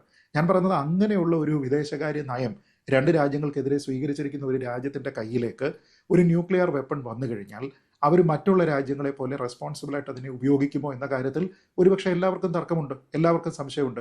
അപ്പോൾ അങ്ങനെയാണെങ്കിൽ ഇത് ഉണ്ടാക്കുന്ന പ്രഹരശേഷി, അതുണ്ടാക്കുന്ന ഗുരുതരമായിട്ടുള്ള ആഘാതം, ഈ കാര്യങ്ങളെപ്പറ്റി ആ റീജിയനിലുള്ള ആൾക്കാരും വറീഡായിരിക്കും. അപ്പോൾ ഒരു ഘട്ടത്തിൽ ഇങ്ങനെ ബാക്കിലേക്ക് പഞ്ച് ചെയ്ത് കൊണ്ടുപോയി ഭിത്തിയോട് ചേർത്ത് നിർത്തിക്കഴിഞ്ഞാൽ ഈ ഒരു കപ്പാസിറ്റി അവർ ബിൽഡ് ചെയ്തിട്ടുണ്ടെങ്കിൽ അവരുടെ അവസാനത്തെ മാർഗമായിട്ട് അവരതിനെ എന്തുകൊണ്ട് ഉപയോഗിക്കില്ല? അത് കൺവിൻസ് ചെയ്യാൻ ഇറാന് സാധിക്കുന്നുണ്ടോ? ഇല്ല. കാരണം അവരുടെ ഒരു ധാർമ്മികമായിട്ടുള്ള ഒരു പോളിസിയുടെ പുറത്തല്ല അവർ നിലവിൽ ഇത് ബിൽഡ് ചെയ്തുകൊണ്ടിരിക്കുന്നത്. കാരണം ഇന്റർനാഷണൽ ആയിട്ടുള്ള പല ട്രീറ്റുകളിലും അവർ മെമ്പറാണ്. അതനുസരിച്ചിട്ട് അവർ IAEAയുടെ എല്ലാ തരത്തിലുള്ള ഇൻസ്പെക്ഷന് വേണ്ടിയിട്ട് അവർ റെഗുലറായിട്ട് അവരുടെ ഫെസിലിറ്റികളെ ഓപ്പൺ ചെയ്ത് കൊടുക്കണം, അവരത് ഡിക്ലെയർ ചെയ്യണം. ഇതൊന്നും അവർ ചെയ്യുന്നില്ല. അതൊന്നും അവർ ചെയ്യുന്നില്ല എന്ന് തന്നെയല്ല, അവർ വെറുതെ നേരത്തെ പറഞ്ഞിരിക്കുന്ന അമേരിക്ക ഒരു കരാറിൽ നിന്ന് എക്സിറ്റ് ചെയ്തു എന്നുള്ള ഒരു ന്യായം പറഞ്ഞുകൊണ്ട് അവർ സീക്രട്ടീവായിട്ട് ഇവരുടെ ഈ ന്യൂക്ലിയർ എൻറിച്ച്മെന്റ് കപ്പാസിറ്റി കൊണ്ടുവന്നിട്ട് ഇപ്പോൾ വെപ്പൺ ഗ്രേഡിലേക്ക് എത്തിച്ചിരിക്കുകയാണ്. അപ്പോൾ ഞാൻ ചോദിക്കുന്നത്, എന്താണ് അവരുടെ ആ ഒരു തിടുക്കം? അത് ക്ലോസ്ഡ് ഡോറിൽ മാത്രം ചെയ്യുന്നതിന് വേണ്ടി അവർ ശ്രമിക്കുന്നത് എന്തുകൊണ്ടാണ്? ഈ ട്രീറ്റുകളിൽ നിന്ന്, NPT ഉൾപ്പെടെയുള്ള ട്രീറ്റുകളിൽ നിന്ന് പിന്മാറാൻ അവർ ശ്രമിക്കാത്തത് എന്തുകൊണ്ടാണ്? അപ്പോൾ അവർ ചെയ്തിരിക്കുന്നത് എന്താണ്? അവർ ചെയ്തിരിക്കുന്നത് സത്യമായിട്ട് പറയാനായിട്ട് ശ്രമിക്കുന്നില്ല. അവരുടെ ആ ഒരു പ്രോഗ്രാമിൽ ഒരു സാങ്ക്ടിറ്റി ഉണ്ട് എന്ന് മറ്റുള്ള ആൾക്കാരെ ബോധ്യപ്പെടുത്താനായിട്ട് അവർക്ക് സാധിക്കുന്നില്ല. അതുകൊണ്ടാണ് ഈ ജൂൺ 12-ാം തീയതി ഈ ബോർഡ് ഓഫ് ഗവർണേഴ്സ്, IAEAയുടെ ബോർഡ് ഓഫ് ഗവർണേഴ്സ് തീരുമാനിച്ചിരിക്കുന്നത് ഇവർ കംപ്ലീറ്റ്ലി നോൺ കംപ്ലൈൻ്റ് ആണ് എന്ന് തീരുമാനിച്ചിരിക്കുന്നത്. എന്ന് വെച്ചാൽ ഒരു ഫ്രണ്ട്ലി നേഷനോട് പോലും ഇറാൻ എന്ത് ടൈമിൽ അവരെ ന്യായീകരിക്കുന്നതിന് വേണ്ടി, അവരുടെ ഈ മാസ് പ്രൊഡക്ഷനെ അല്ലെങ്കിൽ മാസ് എൻറിച്ച്മെന്റിനെ ന്യായീകരിക്കുന്നതിന് വേണ്ടിയും ഈ കരാറുകളിൽ നിന്നൊക്കെ തന്നെ പിന്നാക്കം പോവുകയും എന്നാൽ കരാറിൽ സിഗ്നറ്ററി ആയിരിക്കുന്നതിനെയും അവർക്ക് എങ്ങനെ ന്യായീകരിക്കാൻ കഴിയും എന്നൊരു പ്രശ്നമുണ്ട്. ആ ധാർമ്മിക പ്രശ്നം ഇറാനെ വേട്ടയാടാൻ പോവുകയാണ്. കാരണം മറ്റുള്ള രാജ്യങ്ങളെ അവർക്ക് ഉദാഹരണമായിട്ട് പറയാൻ പോലും കഴിയില്ല. കാരണം ഇപ്പൊ ഇന്ത്യ NPT സിഗ്നറ്ററി അല്ല, ഇറാൻ NPT സിഗ്നറ്ററി അല്ല, പക്ഷേ റെസ്പോൺസിബിൾ ആയിട്ട് ദീർഘകാലമായിട്ട് ഇത് കയ്യിൽ വെക്കുന്ന രാജ്യങ്ങളുമാണ്. ആ ഒരു വ്യത്യാസം ഇവിടെ ഉണ്ട്. അതുകൊണ്ട് ഗ്ലോബൽ പ്രഷർ, ആ പ്രഷറിന് തരത്തിലുള്ള സമ്മർദ്ദം ഇറാൻ ഉണ്ടാകുമെന്ന കാര്യത്തിൽ സംശയമില്ല. മിഥുന്, ഇവിടെ ട്രംപ് നേരത്തെ ആദ്യം പറഞ്ഞത്, ഈ ആക്രമണത്തിന്റെ ആദ്യഘട്ടത്തിൽ പറഞ്ഞത് രണ്ടും ഞങ്ങളുടെ സുഹൃത്ത് രാജ്യങ്ങളാണ്, ഇറാനും ഇസ്രായേലും സുഹൃത്ത് രാജ്യങ്ങളാണ്. പിന്നീട് പറയുന്നു ഖമേനി എവിടെ ഒളിച്ചിരിക്കുന്നു എന്ന് വളരെ കൃത്യമായി അറിയാം എന്ന് പറയുന്നു. പിന്നീട് പിന്മാറണമെന്ന് പറയുന്നു, പിന്മാറിയില്ലെങ്കിൽ തിക്തഫലം അനുഭവിക്കുമെന്ന് പറയുന്നു. അമേരിക്കയ്ക്ക് മുന്നിൽ രണ്ട് പ്രധാന മാർഗങ്ങളുണ്ട്. ഒന്ന്, ഇതിലൊരു മധ്യസ്ഥ റോൾ വഹിച്ചുകൊണ്ട് ഈ ആക്രമണം അവസാനിപ്പിക്കുക. ഇതിനകം തന്നെ ഇറാൻ്റെ ന്യൂക്ലിയർ വിഷയങ്ങളിൽ വലിയ തോതിൽ തിരിച്ചടി നൽകാൻ ഇസ്രായേലിന് സാധിച്ചിട്ടുണ്ട്. അത് അവിടെ നിന്നുകൊണ്ട് തന്നെ ഇറാനെ സമവായത്തിൻ്റെ പാതയിലേക്ക് എത്തിക്കാനുള്ള ശ്രമങ്ങൾ നടത്തുക, അല്ലെങ്കിൽ കയറി ആക്രമിക്കുക. ഇതിലേതിനായിരിക്കും കൂടുതൽ താല്പര്യം ഉണ്ടാവുക എന്നുള്ളതാണ്. അത് ഏതാണ് കൂടുതൽ പ്രാക്ടിക്കലായി അമേരിക്ക ചെയ്യാൻ സാധിക്കുക എന്നുള്ള കാര്യം കൂടിയാണ്. ഒന്നാമത്തെ കാര്യം, ഞാൻ നേരത്തെ പറഞ്ഞ പോലെ തന്നെ ഇറാനെ ബേസിക്കലി സ്ക്വീസ് ചെയ്ത് കഴിഞ്ഞാൽ അമേരിക്കയ്ക്ക് ഒരുപാട് ഗുണങ്ങളുണ്ട്. ഒന്ന്, ഈ ഓയിൽ മാർക്കറ്റിൽ US ഒരു അപ്പർ ഹാൻഡ് സ്വാഭാവികമായിട്ട് കിട്ടും. ഇറാന്റെ ഈ ഗ്ലോബൽ മാർക്കറ്റിലെ എന്താ പറയുക, അവരുടെ ഇൻഫ്ലുവൻസ് കുറയും. അത് കുറയും തോറും US എനർജി കമ്പനീസിന് അവിടെ ഒരു എനർജി കമ്പനീസ് പ്രോഫിറ്റബിൾ ആയിക്കൊണ്ടേയിരിക്കും. അപ്പോൾ ഇറാനെ സ്ക്വീസ് ചെയ്യുമ്പോൾ അയൽ രാജ്യങ്ങൾ സ്വാഭാവികമായിട്ടും US കൂടുതൽ ഡിപ്പെൻഡ് ചെയ്യും. US ഈ പറഞ്ഞ പോലെ എന്താ പറയുക, US ഓൾറെഡി ആ ഒരു പൊസിഷനിലാണ് ഇരിക്കുന്നത്. അതായത് US ഡിപ്പെൻഡ് ചെയ്തുകൊണ്ട് അവരുടെ മിലിറ്ററി ബേസസ് അവർക്ക് കൂടുതൽ എക്സ്പാൻഡ് ചെയ്യാൻ പറ്റും. ഗൾഫ് റീജിയനിൽ അവരുടെ ഈ പറഞ്ഞ പോലെ ഷിപ്സും ജെറ്റ്സും ഒക്കെ പാർക്ക് ചെയ്യാനുള്ള സ്പേസസ് അവർക്ക് കൂട്ടാൻ സാധിച്ചിട്ടുണ്ട്. അപ്പോൾ അതാണ് അവർ ബേസിക്കലി ആ ഒരു ട്രീറ്റിൽ നിന്ന് അവർ പിന്മാറിയിട്ട്, JCPOA എന്ന് പിന്മാറിയിട്ട് ഈ പറയുന്ന ഇറാനെ സ്ക്വീസ് ചെയ്യാൻ നോക്കിയത്. കാരണം JCPOA മുന്നോട്ട് കൊണ്ടുപോവുകയായിരുന്നെങ്കിൽ ഇറാൻ ഒരു പക്ഷേ ഇന്നൊരു ന്യൂക്ലിയർ ത്രെറ്റായി മാറില്ലായിരുന്നു. പക്ഷെ അന്ന് എന്തുകൊണ്ട് പിന്മാറി എന്നുള്ള ചോദ്യം അവിടെ അവശേഷിക്കുന്നുണ്ട്. കാരണം അമേരിക്കയാണ് അതിൽ നിന്ന് പിന്മാറിയത്. അതിനുശേഷം ആ ഒരു പാക്ട് അത് ഡെഡായി കിടക്കുകയാണ്. അവിടെയാണ് ഇറാൻ അതിനെ മുതലെടുത്തുകൊണ്ട് ഇവരുടെ ന്യൂക്ലിയർ ഡെവലപ്മെന്റ് ചെയ്തുകൊണ്ടിരുന്നത്. ഇറാൻ ന്യൂക്ലിയർ ആംഡ് ആയി കഴിഞ്ഞാൽ അമേരിക്കയ്ക്ക് ഇപ്പോൾ ഒരു പേടിയുണ്ട്. കാരണം ഈ പറഞ്ഞ പോലെ ഈജിപ്ത്, തുർക്കി ഇവരെല്ലാം ന്യൂക്ലിയർ പവർ ആകാൻ ശ്രമിക്കും. അങ്ങനെ സംഭവിച്ചു കഴിഞ്ഞാൽ മിഡിൽ ഈസ്റ്റ് റീജിയൻ എന്ന് പറയുന്നത് ഒരു എന്താ പറയുക, ഒരു ന്യൂക്ലിയർ ഹോട്ട്സ്പോട്ടായി മാറും. പിന്നെ രണ്ടാമത്തെ കാര്യം, ഞാൻ നേരത്തെ സൂചിപ്പിച്ച പോലെ ഈ നോൺ സ്റ്റേറ്റ് ആക്ടേഴ്സ് ആയിട്ടുള്ള ഹിസ്ബുള്ള, ഹൂത്തി, ഹമാസ് ഇവർക്കൊക്കെ ആയുള്ള ഇറാന്റെ ബന്ധം അത് എക്സ്പ്ലോയിറ്റ് ചെയ്യപ്പെടും. അപ്പോൾ ഒരു ന്യൂക്ലിയർ ടെററിസം ഈ ഒരു എന്താ പറയുക ഈ ഒരു റീജിയനിൽ നടക്കാനുള്ള സാധ്യത വളരെ കൂടുതലാണ്. മാത്രമല്ല, ന്യൂക്ലിയർ ആംഡ് ആയിട്ടുള്ള ഇറാൻ എന്ന് പറയുമ്പോൾ കുറച്ചുകൂടെ ഈ സ്ട്രേറ്റ് ഓഫ് ഹോർമൂസിനെ ഒരു ചോക്ക് പോയിന്റ് ആക്കി മാറ്റാൻ ഇറാന് സാധിച്ചേക്കാം. അപ്പോൾ ലോകത്തെ ഒരു 20% ഓയിൽ ടാങ്കേഴ്സും പാസ് ചെയ്യുന്ന ഒരു റൂട്ടാണിത്. അപ്പം ഗ്ലോബൽ ഓയിൽ മാർക്കറ്റിലെ ഡിസിഷൻസിലൊക്കെ ഇറാൻ്റെ അപ്പർ ഹാൻഡ് വരാൻ സാധ്യതയുണ്ട്. അപ്പോൾ അത് തന്നെയായിരിക്കും അമേരിക്ക ഇപ്പോൾ ഭയക്കുന്നത്. അപ്പം അമേരിക്കയുടെ ഇപ്പോഴത്തെ ഒരു നീക്കങ്ങളൊക്കെ കണ്ടു കഴിഞ്ഞാൽ അമേരിക്കയുടെ ഈ ജെറ്റ് ഫൈറ്റേഴ്സൊക്കെ തന്നെ മിഡിൽ ഈസ്റ്റ് പെട്രോളിംഗ് തുടങ്ങി കഴിഞ്ഞിട്ടുണ്ട്. അവർ നേരത്തെ സൂചിപ്പിച്ച പോലെ തന്നെ F-22, F-35, പിന്നെ അവരുടെ ഈ KC-135 എയർ ഫ്യൂലിംഗ് നടത്താൻ കേപ്പബിലിറ്റി ഉള്ള ടാങ്കേഴ്സ്, ഇതെല്ലാം അവർ യൂറോപ്പിലേക്ക്, അതായത് ബേസിൽ നിന്ന് ഫ്ലൈ ചെയ്ത് യൂറോപ്പിലേക്ക് പോയിട്ടുണ്ട്. ഫൈനൽ ഡെസ്റ്റിനേഷൻ ഏതാണെന്ന് അറിയില്ല ഇപ്പോഴും. അപ്പോൾ US central command area of operations കൂടുതൽ ശക്തിപ്പെടുത്താൻ വേണ്ടിയാണ് US ഇതൊക്കെ ചെയ്യുന്നത് എന്ന് സെക്രട്ടറി ഓഫ് ഡിഫൻസ് അത് പറഞ്ഞിട്ടുണ്ട്. അതായത് ഈ പറയുന്ന പോലെ സെൻട്രൽ കമാൻഡ് ഏരിയയിൽ മിഡിൽ ഈസ്റ്റ് ഒക്കെ പെടും. അപ്പം ഇതുവരെ എന്താ പറയുക, യുദ്ധത്തിലൊന്നും അവർ ഒരു ഓപ്പൺ ഡിക്ലറേഷൻ നടത്തിയിട്ടില്ല യുദ്ധത്തിൽ. എന്താ പറയുക, അവർ ഇസ്രായേലിനെ സപ്പോർട്ട് ചെയ്തുകൊണ്ട് യുദ്ധത്തിന് ഓപ്പൺലി അവർ പങ്കെടുക്കുന്നു എന്ന് പറഞ്ഞിട്ടില്ല എങ്കിൽ പോലും അമേരിക്ക അവരുടെ വാർ റെഡിനെസ് അവിടെ കാണിച്ചുകൊണ്ടിരിക്കുകയാണ്. മാത്രമല്ല ഇസ്രായേലിന്റെ ഒരു വലിയ ആവശ്യം കൂടിയാണ് ഇപ്പോൾ ഈ പറഞ്ഞ അവരുടെ ഈ മാസീവ് ഓർഡിനൻസ് പെനിട്രേറ്റർ, നേരത്തെ പറഞ്ഞൊരു കാര്യമാണ് ബങ്കർ ബസ്റ്റർ. അത് എന്താ പറയുക യൂസ് ചെയ്യപ്പെടണം ഇതില്ലെന്നുള്ളത്. കാരണം അണ്ടർഗ്രൗണ്ട് ന്യൂക്ലിയർ മെറ്റീരിയൽ എൻറിച്ച് ചെയ്യുന്ന ഇറാന്റെ ഫെസിലിറ്റീസ് തകർക്കുക എന്നത് ഇസ്രായേലിന്റെ വലിയൊരു ആവശ്യമാണ്. അപ്പോൾ അതിൽ അമേരിക്കയുടെ സഹായമാണ് ഇസ്രായേൽ തേടിക്കൊണ്ടിരിക്കുന്നത്. മാത്രമല്ല അമേരിക്കയുടെ ഇപ്പോഴത്തെ ഒരു നിലവിലെ മിഡിൽ ഈസ്റ്റിലെ മിലിറ്ററി സ്ട്രെങ്ത് നോക്കുകയാണെങ്കിൽ ഇപ്പം 43,000 ട്രൂപ്സ് ആണ് അവിടെ ഉള്ളത്. അപ്പോൾ അത് കൂട്ടിക്കൊണ്ടിരിക്കുകയാണ് അമേരിക്ക. അപ്പോൾ അമേരിക്കയുടെ ആക്ച്വൽ റോൾ ഇതിൽ എന്താണെന്നുള്ളത് നമുക്ക് ഇപ്പോഴും പ്രഡിക്റ്റ് ചെയ്യാനായിട്ടില്ല. ഒരുപക്ഷെ ഒരു ഭീഷണി മാത്രം മുഴക്കമായിരിക്കാം, അല്ലെങ്കിൽ ഈ പറഞ്ഞ പോലെ അമേരിക്ക എന്താ പറയുക ഒരു ആക്ച്വൽ വാറിന് വേണ്ടിയിട്ട് തയ്യാറാവുകയായിരിക്കും. കാരണം ഒരു എസ്കലേഷൻ എത്തിക്കഴിഞ്ഞ് അമേരിക്ക ഏത് പോയിന്റിൽ ഇൻവോൾവ് ആവും നമുക്ക് പറയാൻ പറ്റില്ല. ബട്ട് എങ്കിൽ പോലും ഈ ഖമേനിയെ അറ്റാക്ക് ചെയ്യുക, ഖമേനിയെ ഇല്ലാതാക്കുക എന്ന് പറഞ്ഞു കഴിഞ്ഞാൽ ഒരു കംപ്ലീറ്റ് ആയിട്ട് അവർക്ക് ഈ പറഞ്ഞ പോലെ മാസീവ് ആയിട്ടുള്ള ഒരു ഗ്രൗണ്ട് ഇൻവേഷൻ നടത്തി കംപ്ലീറ്റ് ടോട്ടൽ എയർ കൺട്രോൾ കിട്ടിക്കഴിഞ്ഞാൽ മാത്രമേ അത് നടക്കുള്ളൂ. കാരണം അത്രയും പ്രൊട്ടക്റ്റഡ് ആയിട്ടുള്ള, അത്രയും സെക്യൂർ ആയിട്ടുള്ളൊരു സ്ഥലത്താണ് ഖമേനി ഉള്ളത്. മാത്രമല്ല ഖമേനി കൊല്ലപ്പെട്ടു എന്ന് തന്നെ ഇരിക്കട്ടെ, അങ്ങനെ ഒരു അസംഷൻ നമ്മൾ നടത്തുകയാണെങ്കിൽ പോലും അതിനുശേഷം വരുന്ന ലീഡർഷിപ്പ് അത് ഇതിലും എക്സ്ട്രീമിസ്റ്റ് ആണോ, അല്ലെങ്കിൽ അവരുടെ പൊസിഷൻ എന്തായിരിക്കും എന്നത് കൂടെ ആയിരിക്കും ഒരുപക്ഷെ അമേരിക്ക അവിടെ കാൽക്കുലേറ്റ് ചെയ്യുന്നത്. അപ്പം ഖമേനിയെ കൊല്ലുക അല്ലെ ഖമേനിയെ ആക്കി കഴിഞ്ഞാൽ വാട്ട് ഇസ് നെക്സ്റ്റ് എന്നൊരു ചോദ്യം അവിടെ അവശേഷിക്കുന്നുണ്ട്. അപ്പോൾ അമേരിക്കയെ സംബന്ധിച്ച് ഈ യുദ്ധത്തിൽ അമേരിക്കയ്ക്ക് ഒരുപാട് എന്താ പറയുക ഇക്കണോമിക് നേട്ടങ്ങളുണ്ട്. ഇസ്രായേലിനെ സംബന്ധിച്ച് ഇസ്രായേലിന് അതൊരു എക്സിസ്റ്റൻഷ്യൽ ക്രൈസിസ് വാറാണ്. അപ്പോൾ അവർക്ക് എന്തുകൊണ്ടും ഈ യുദ്ധം മുന്നോട്ട് കൊണ്ടുപോയേ പറ്റൂ. കാരണം ലെബനനിലെ ഈ ഹെസ്ബുള്ള, ഈ പറഞ്ഞ പോലെ സിറിയയിലെ അവരുടെ ഈ ഇറാന്റെ ബേസസ്, പിന്നെ ഷിയ മിലിറ്റൻസിനെ ഇറാഖിൽ ഇറാൻ വളർത്തിക്കൊണ്ടിരിക്കുന്നുണ്ട്. ഹൗത്തി റിബൽസിന് വേണ്ടിയുള്ള എല്ലാ സപ്പോർട്ടും അവർ കൊടുക്കുന്നുണ്ട്. അപ്പോൾ അങ്ങനെയുള്ളൊരു സാഹചര്യത്തിൽ ഇസ്രായേലിനെ സംബന്ധിച്ച് ഇതൊരു, ഞാൻ നേരത്തെ സൂചിപ്പിച്ച പോലെ തന്നെ ഇതൊരു എക്സിസ്റ്റൻഷ്യൽ വാറാണ്. അപ്പം ആ സമയത്ത് അമേരിക്ക അതിനെ സപ്പോർട്ട് ചെയ്യുന്നു. ബട്ട് അമേരിക്കയുടെ താല്പര്യങ്ങൾ എന്താണെന്നുള്ളത് ഇപ്പോഴും നമ്മൾ അനലൈസ് ചെയ്യേണ്ട ഒരു എന്താ പറയുക ചെയ്തിട്ട് പ്രോപ്പറായിട്ട് നമുക്ക് ചെയ്യാൻ പറ്റുമെന്ന് എനിക്ക് തോന്നുന്നില്ല. കാരണം അമേരിക്ക ഓപ്പൺലി ഇസ്രായേലിന്റെ ഈ ഒരു വാറിനെ സപ്പോർട്ട് ചെയ്യുന്നു. എന്താ പറയുക ഇറാനെ ന്യൂക്ലിയർ ഡിസാം ചെയ്യാൻ വേണ്ടിയിട്ട് ഉള്ളൊരു യുദ്ധമാണെന്ന് അവർ കാണിക്കുന്നുണ്ടെങ്കിൽ പോലും അവർക്ക് അതിൽ കുറച്ചുകൂടെ ഒരു ഗൂഢമായിട്ടുള്ള ലക്ഷ്യങ്ങളുണ്ട്. അതിൽ ബേസിക്കലി ഒരു മേജർ എന്താ പറയുക അവരുടെ ഇന്റൻഷൻ എന്ന് പറയുന്നത് ഓയിൽ മാർക്കറ്റിനെ കൺട്രോൾ ചെയ്യുക എന്ന് തന്നെയായിരിക്കും. അപ്പോൾ അത് തന്നെയാണ് അമേരിക്കയുടെ മെയിൻ ലക്ഷ്യം. എപ്പോഴൊക്കെ മിഡിൽ ഈസ്റ്റിൽ അവർ ഈ പറഞ്ഞ പോലെ ചില രാജ്യങ്ങളെ ടാർഗറ്റ് ചെയ്തിട്ടുണ്ടോ അപ്പോഴൊക്കെ തന്നെ അവർ അതിലൊരു അഡ്വാൻറ്റേജ് എടുക്കാൻ നോക്കിയിട്ടുണ്ട്. സോ ഇറാന്റെ യുദ്ധവും അമേരിക്കയ്ക്ക് ഈ ഒരു പോയിന്റ് ഓഫ് വ്യൂവിലായിരിക്കും അമേരിക്ക അതിനെ പ്രോഫിറ്റബിൾ ആക്കാൻ നോക്കുന്നത്. തീർച്ചയായും ശ്രീ അരുൺ ലക്ഷ്മൺ, ഇവിടെ രണ്ട് പ്രധാനപ്പെട്ട ലക്ഷ്യങ്ങളാണ് ഇസ്രായേലിന് മുമ്പിലുള്ളത്. ഒന്ന് ഇറാനെ പൂർണ്ണമായും ആണവായുധ കാര്യങ്ങളിൽ നിന്ന് പിറകോട്ട് കൊണ്ടുപോവുക, രണ്ടൊന്ന് അവിടുത്തെ ഭരണകൂടത്തെ അട്ടിമറിക്കുക. ഈ രണ്ട് ലക്ഷ്യങ്ങളുമായി ബന്ധപ്പെട്ടാണ് ആക്രമണം ആരംഭിച്ചത്. അതിൻ്റെ ഒരു പ്രധാനപ്പെട്ട ഭാഗങ്ങൾ ഇസ്രായേലിന് വിജയകരമായി കംപ്ലീറ്റ് ചെയ്യാൻ സാധിച്ചു എന്ന് കരുതാമോ? പ്രത്യേകിച്ച് ഖമേനിയൊക്കെ അദ്ദേഹത്തിൻ്റെ ഉപദേഷ്ടാക്കളെ പൂർണ്ണമായും വധിക്കുകയും ഏതാണ്ട് നിരായുധനായ ഖമേനിയാണ് നമ്മൾ കാണുന്നത്. ഈ പ്രസ്താവനകളൊക്കെ വരുന്നുണ്ടെങ്കിൽ പോലും ബങ്കറിൽ ഒളിച്ചു എന്നുള്ള വിവരങ്ങൾ പുറത്തു വരുന്നുണ്ട്. സൈന്യത്തിന് അധികാരം കൈമാറി എന്നുള്ള വിവരങ്ങൾ പുറത്തു വരുന്നുണ്ട്.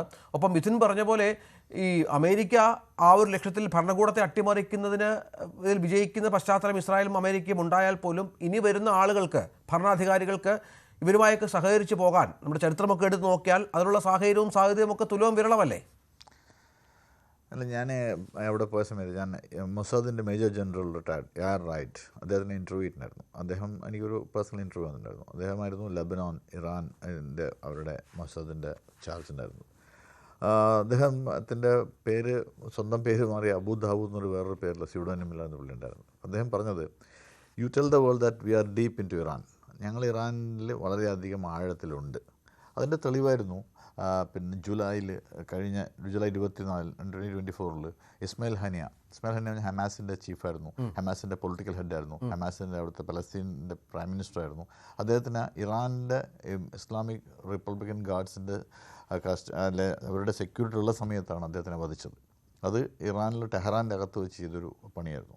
അതുപോലെ തന്നെ ഇബ്രാഹിം റാസി എങ്ങനെ മരിച്ചു, എങ്ങനെ കൊല്ലപ്പെട്ടു എന്ന് ഇപ്പോഴും ഒരു ഇതല്ല.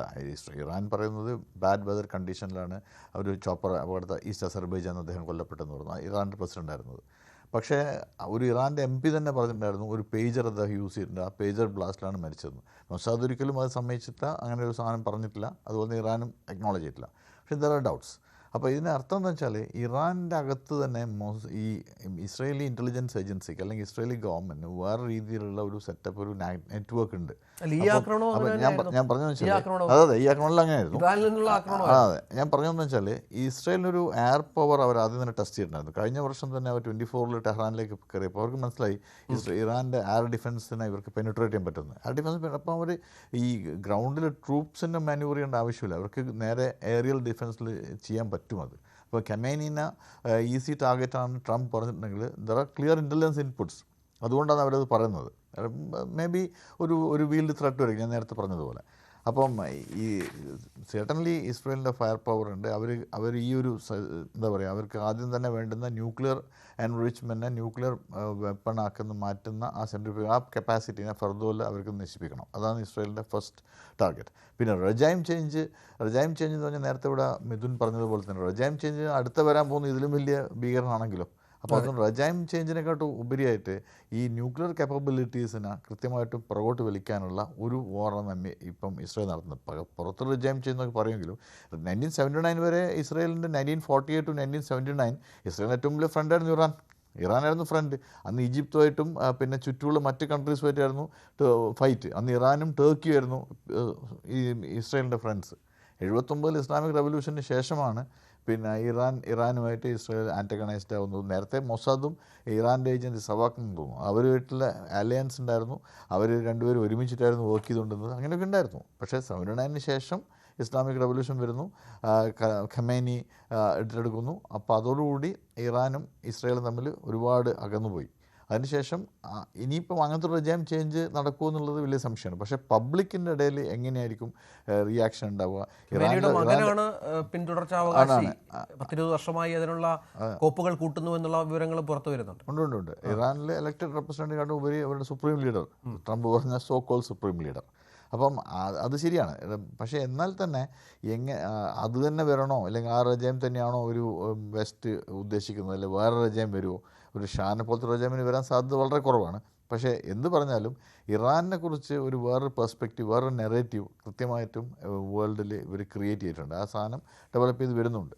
അപ്പോൾ ഇസ്രയേലിൻ്റെ പ്രൈം ഒബ്ജക്റ്റീവ് കൃത്യമായിട്ട് പറഞ്ഞാൽ ഇറാൻ്റെ ഈ ന്യൂക്ലിയർ സ്ഥാനത്തുനിന്ന് ഇറാനെ പിന്തിരിപ്പിക്കുക. അല്ലെങ്കിൽ അത് സത്യമാണ്, ഇറാൻ്റെ കയ്യിൽ ഒരു ന്യൂക്ലിയർ സാധനം വന്നു കഴിഞ്ഞാൽ ഇവിടെ നേരത്തെ എല്ലാവരും പറഞ്ഞതുപോലെ തന്നെ അത് എങ്ങനെ അത് ഉപയോഗിക്കുന്നു, അത് ആർക്ക് വേണ്ടി ഉപയോഗിക്കുന്നു.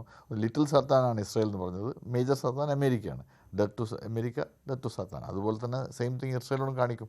അപ്പോൾ അതുകൊണ്ട് അവരുടെ പ്രോക്സീസിന് ഉപയോഗിച്ച് വേണമെങ്കിൽ ചെയ്യാം, ഒരു ഹോട്ട്സ്പോട്ടാക്കി മാറ്റാൻ പറ്റും, ന്യൂക്ലിയർ ഹോട്ട്സ്പോട്ടാക്കി മാറ്റാൻ പറ്റും. അപ്പോൾ സ്വാഭാവികമായിട്ടും അതിൽ നിന്ന് ഇറാനെ എന്താണ് പൂർണ്ണമായിട്ടും പിന്തിരിപ്പിക്കുക, അല്ലെങ്കിൽ അതായിരിക്കും ഉദ്ദേശിക്കുന്നത്.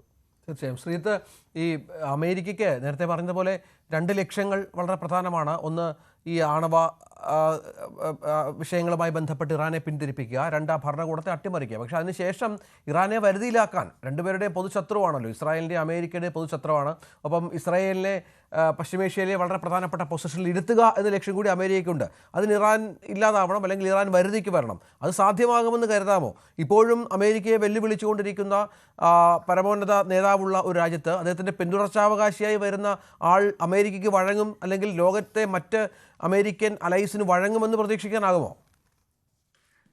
അമേരിക്ക ഇത് ചെയ്തിട്ടുള്ള രാജ്യമാണ്. പല സ്ഥലങ്ങളിൽ അവരിത് ചെയ്തിട്ടുണ്ട്. നമ്മുടെ നെയ്ബർഹുഡിൽ തന്നെ നമ്മളത് കണ്ടതാണ്. അവർക്ക് താല്പര്യമുള്ള ആൾക്കാരെ കൊണ്ടുവയ്ക്കുന്നതും പിന്നീട് അവർ പിന്തിരിഞ്ഞ് പോകുന്ന സമയത്ത് അവരുടെ മാത്രം കപ്പാസിറ്റിയിൽ, അവരുടെ മാത്രം പിന്തുണയിൽ സ്റ്റെബിലിറ്റി കണ്ടെത്തിയിരുന്ന ഒരു ഭരണകൂടം പിന്നീട് പെട്ടെന്ന് തന്നെ അട്ടിമറിക്കപ്പെടുന്നതും ഒക്കെ തന്നെ നമ്മൾ കണ്ടിട്ടുള്ളതാണ്. അപ്പോൾ ഈ ഒരു ഗെയിം അമേരിക്കയ്ക്ക് പരിചിതമില്ലാത്ത ഒരു ഗെയിമല്ല. അവർക്ക് അതിൽ നിന്നൊരു short time, medium time goal മാത്രമാണ് അവരതിൽ നിന്ന് പ്രതീക്ഷിക്കുക. അവർക്ക് പറ്റുന്ന രീതിയിലത്തേക്കുള്ള, അവർക്ക് നിയന്ത്രിക്കാൻ കഴിയുന്ന, പലപ്പോഴും നമ്മൾ ഈ പാവ ഭരണകൂടം, പപ്പറ്റ് ഗവൺമെൻറ് എന്നൊക്കെ പറയുന്ന രീതിയിലത്തേക്ക് പ്രവർത്തിക്കുന്ന ആൾക്കാരെ അവർ പല സ്ഥലങ്ങളിൽ അങ്ങനെ പ്ലേസ് ചെയ്തിട്ടുണ്ട്. പക്ഷേ അത് മറ്റുള്ള രാജ്യങ്ങളിൽ ചെയ്തിരിക്കുന്നത് പോലെ അത്ര എളുപ്പമാണോ ഇറാനിൽ എന്ന് ചോദിച്ചാൽ അങ്ങനെയല്ല. അത് കാരണം ഇറാന് മറ്റുള്ള രാജ്യങ്ങളുമായിട്ടുള്ള നയതന്ത്ര ബന്ധവും, അവർക്ക് അതിശക്തമായിട്ടുള്ള ബന്ധം, അവർക്ക് നല്ല ശക്തമായിട്ടുള്ള സുഹൃത്ത് രാജ്യങ്ങളുണ്ട്. അതൊക്കെ കൊണ്ട് ആ രീതിയിലത്തേക്കുള്ള ഒരു റെജൈം ചേഞ്ച് പെട്ടെന്ന് ഇൻഫ്ലിക്റ്റ് ചെയ്യുക എന്ന് പറയുന്നത് എളുപ്പമല്ല.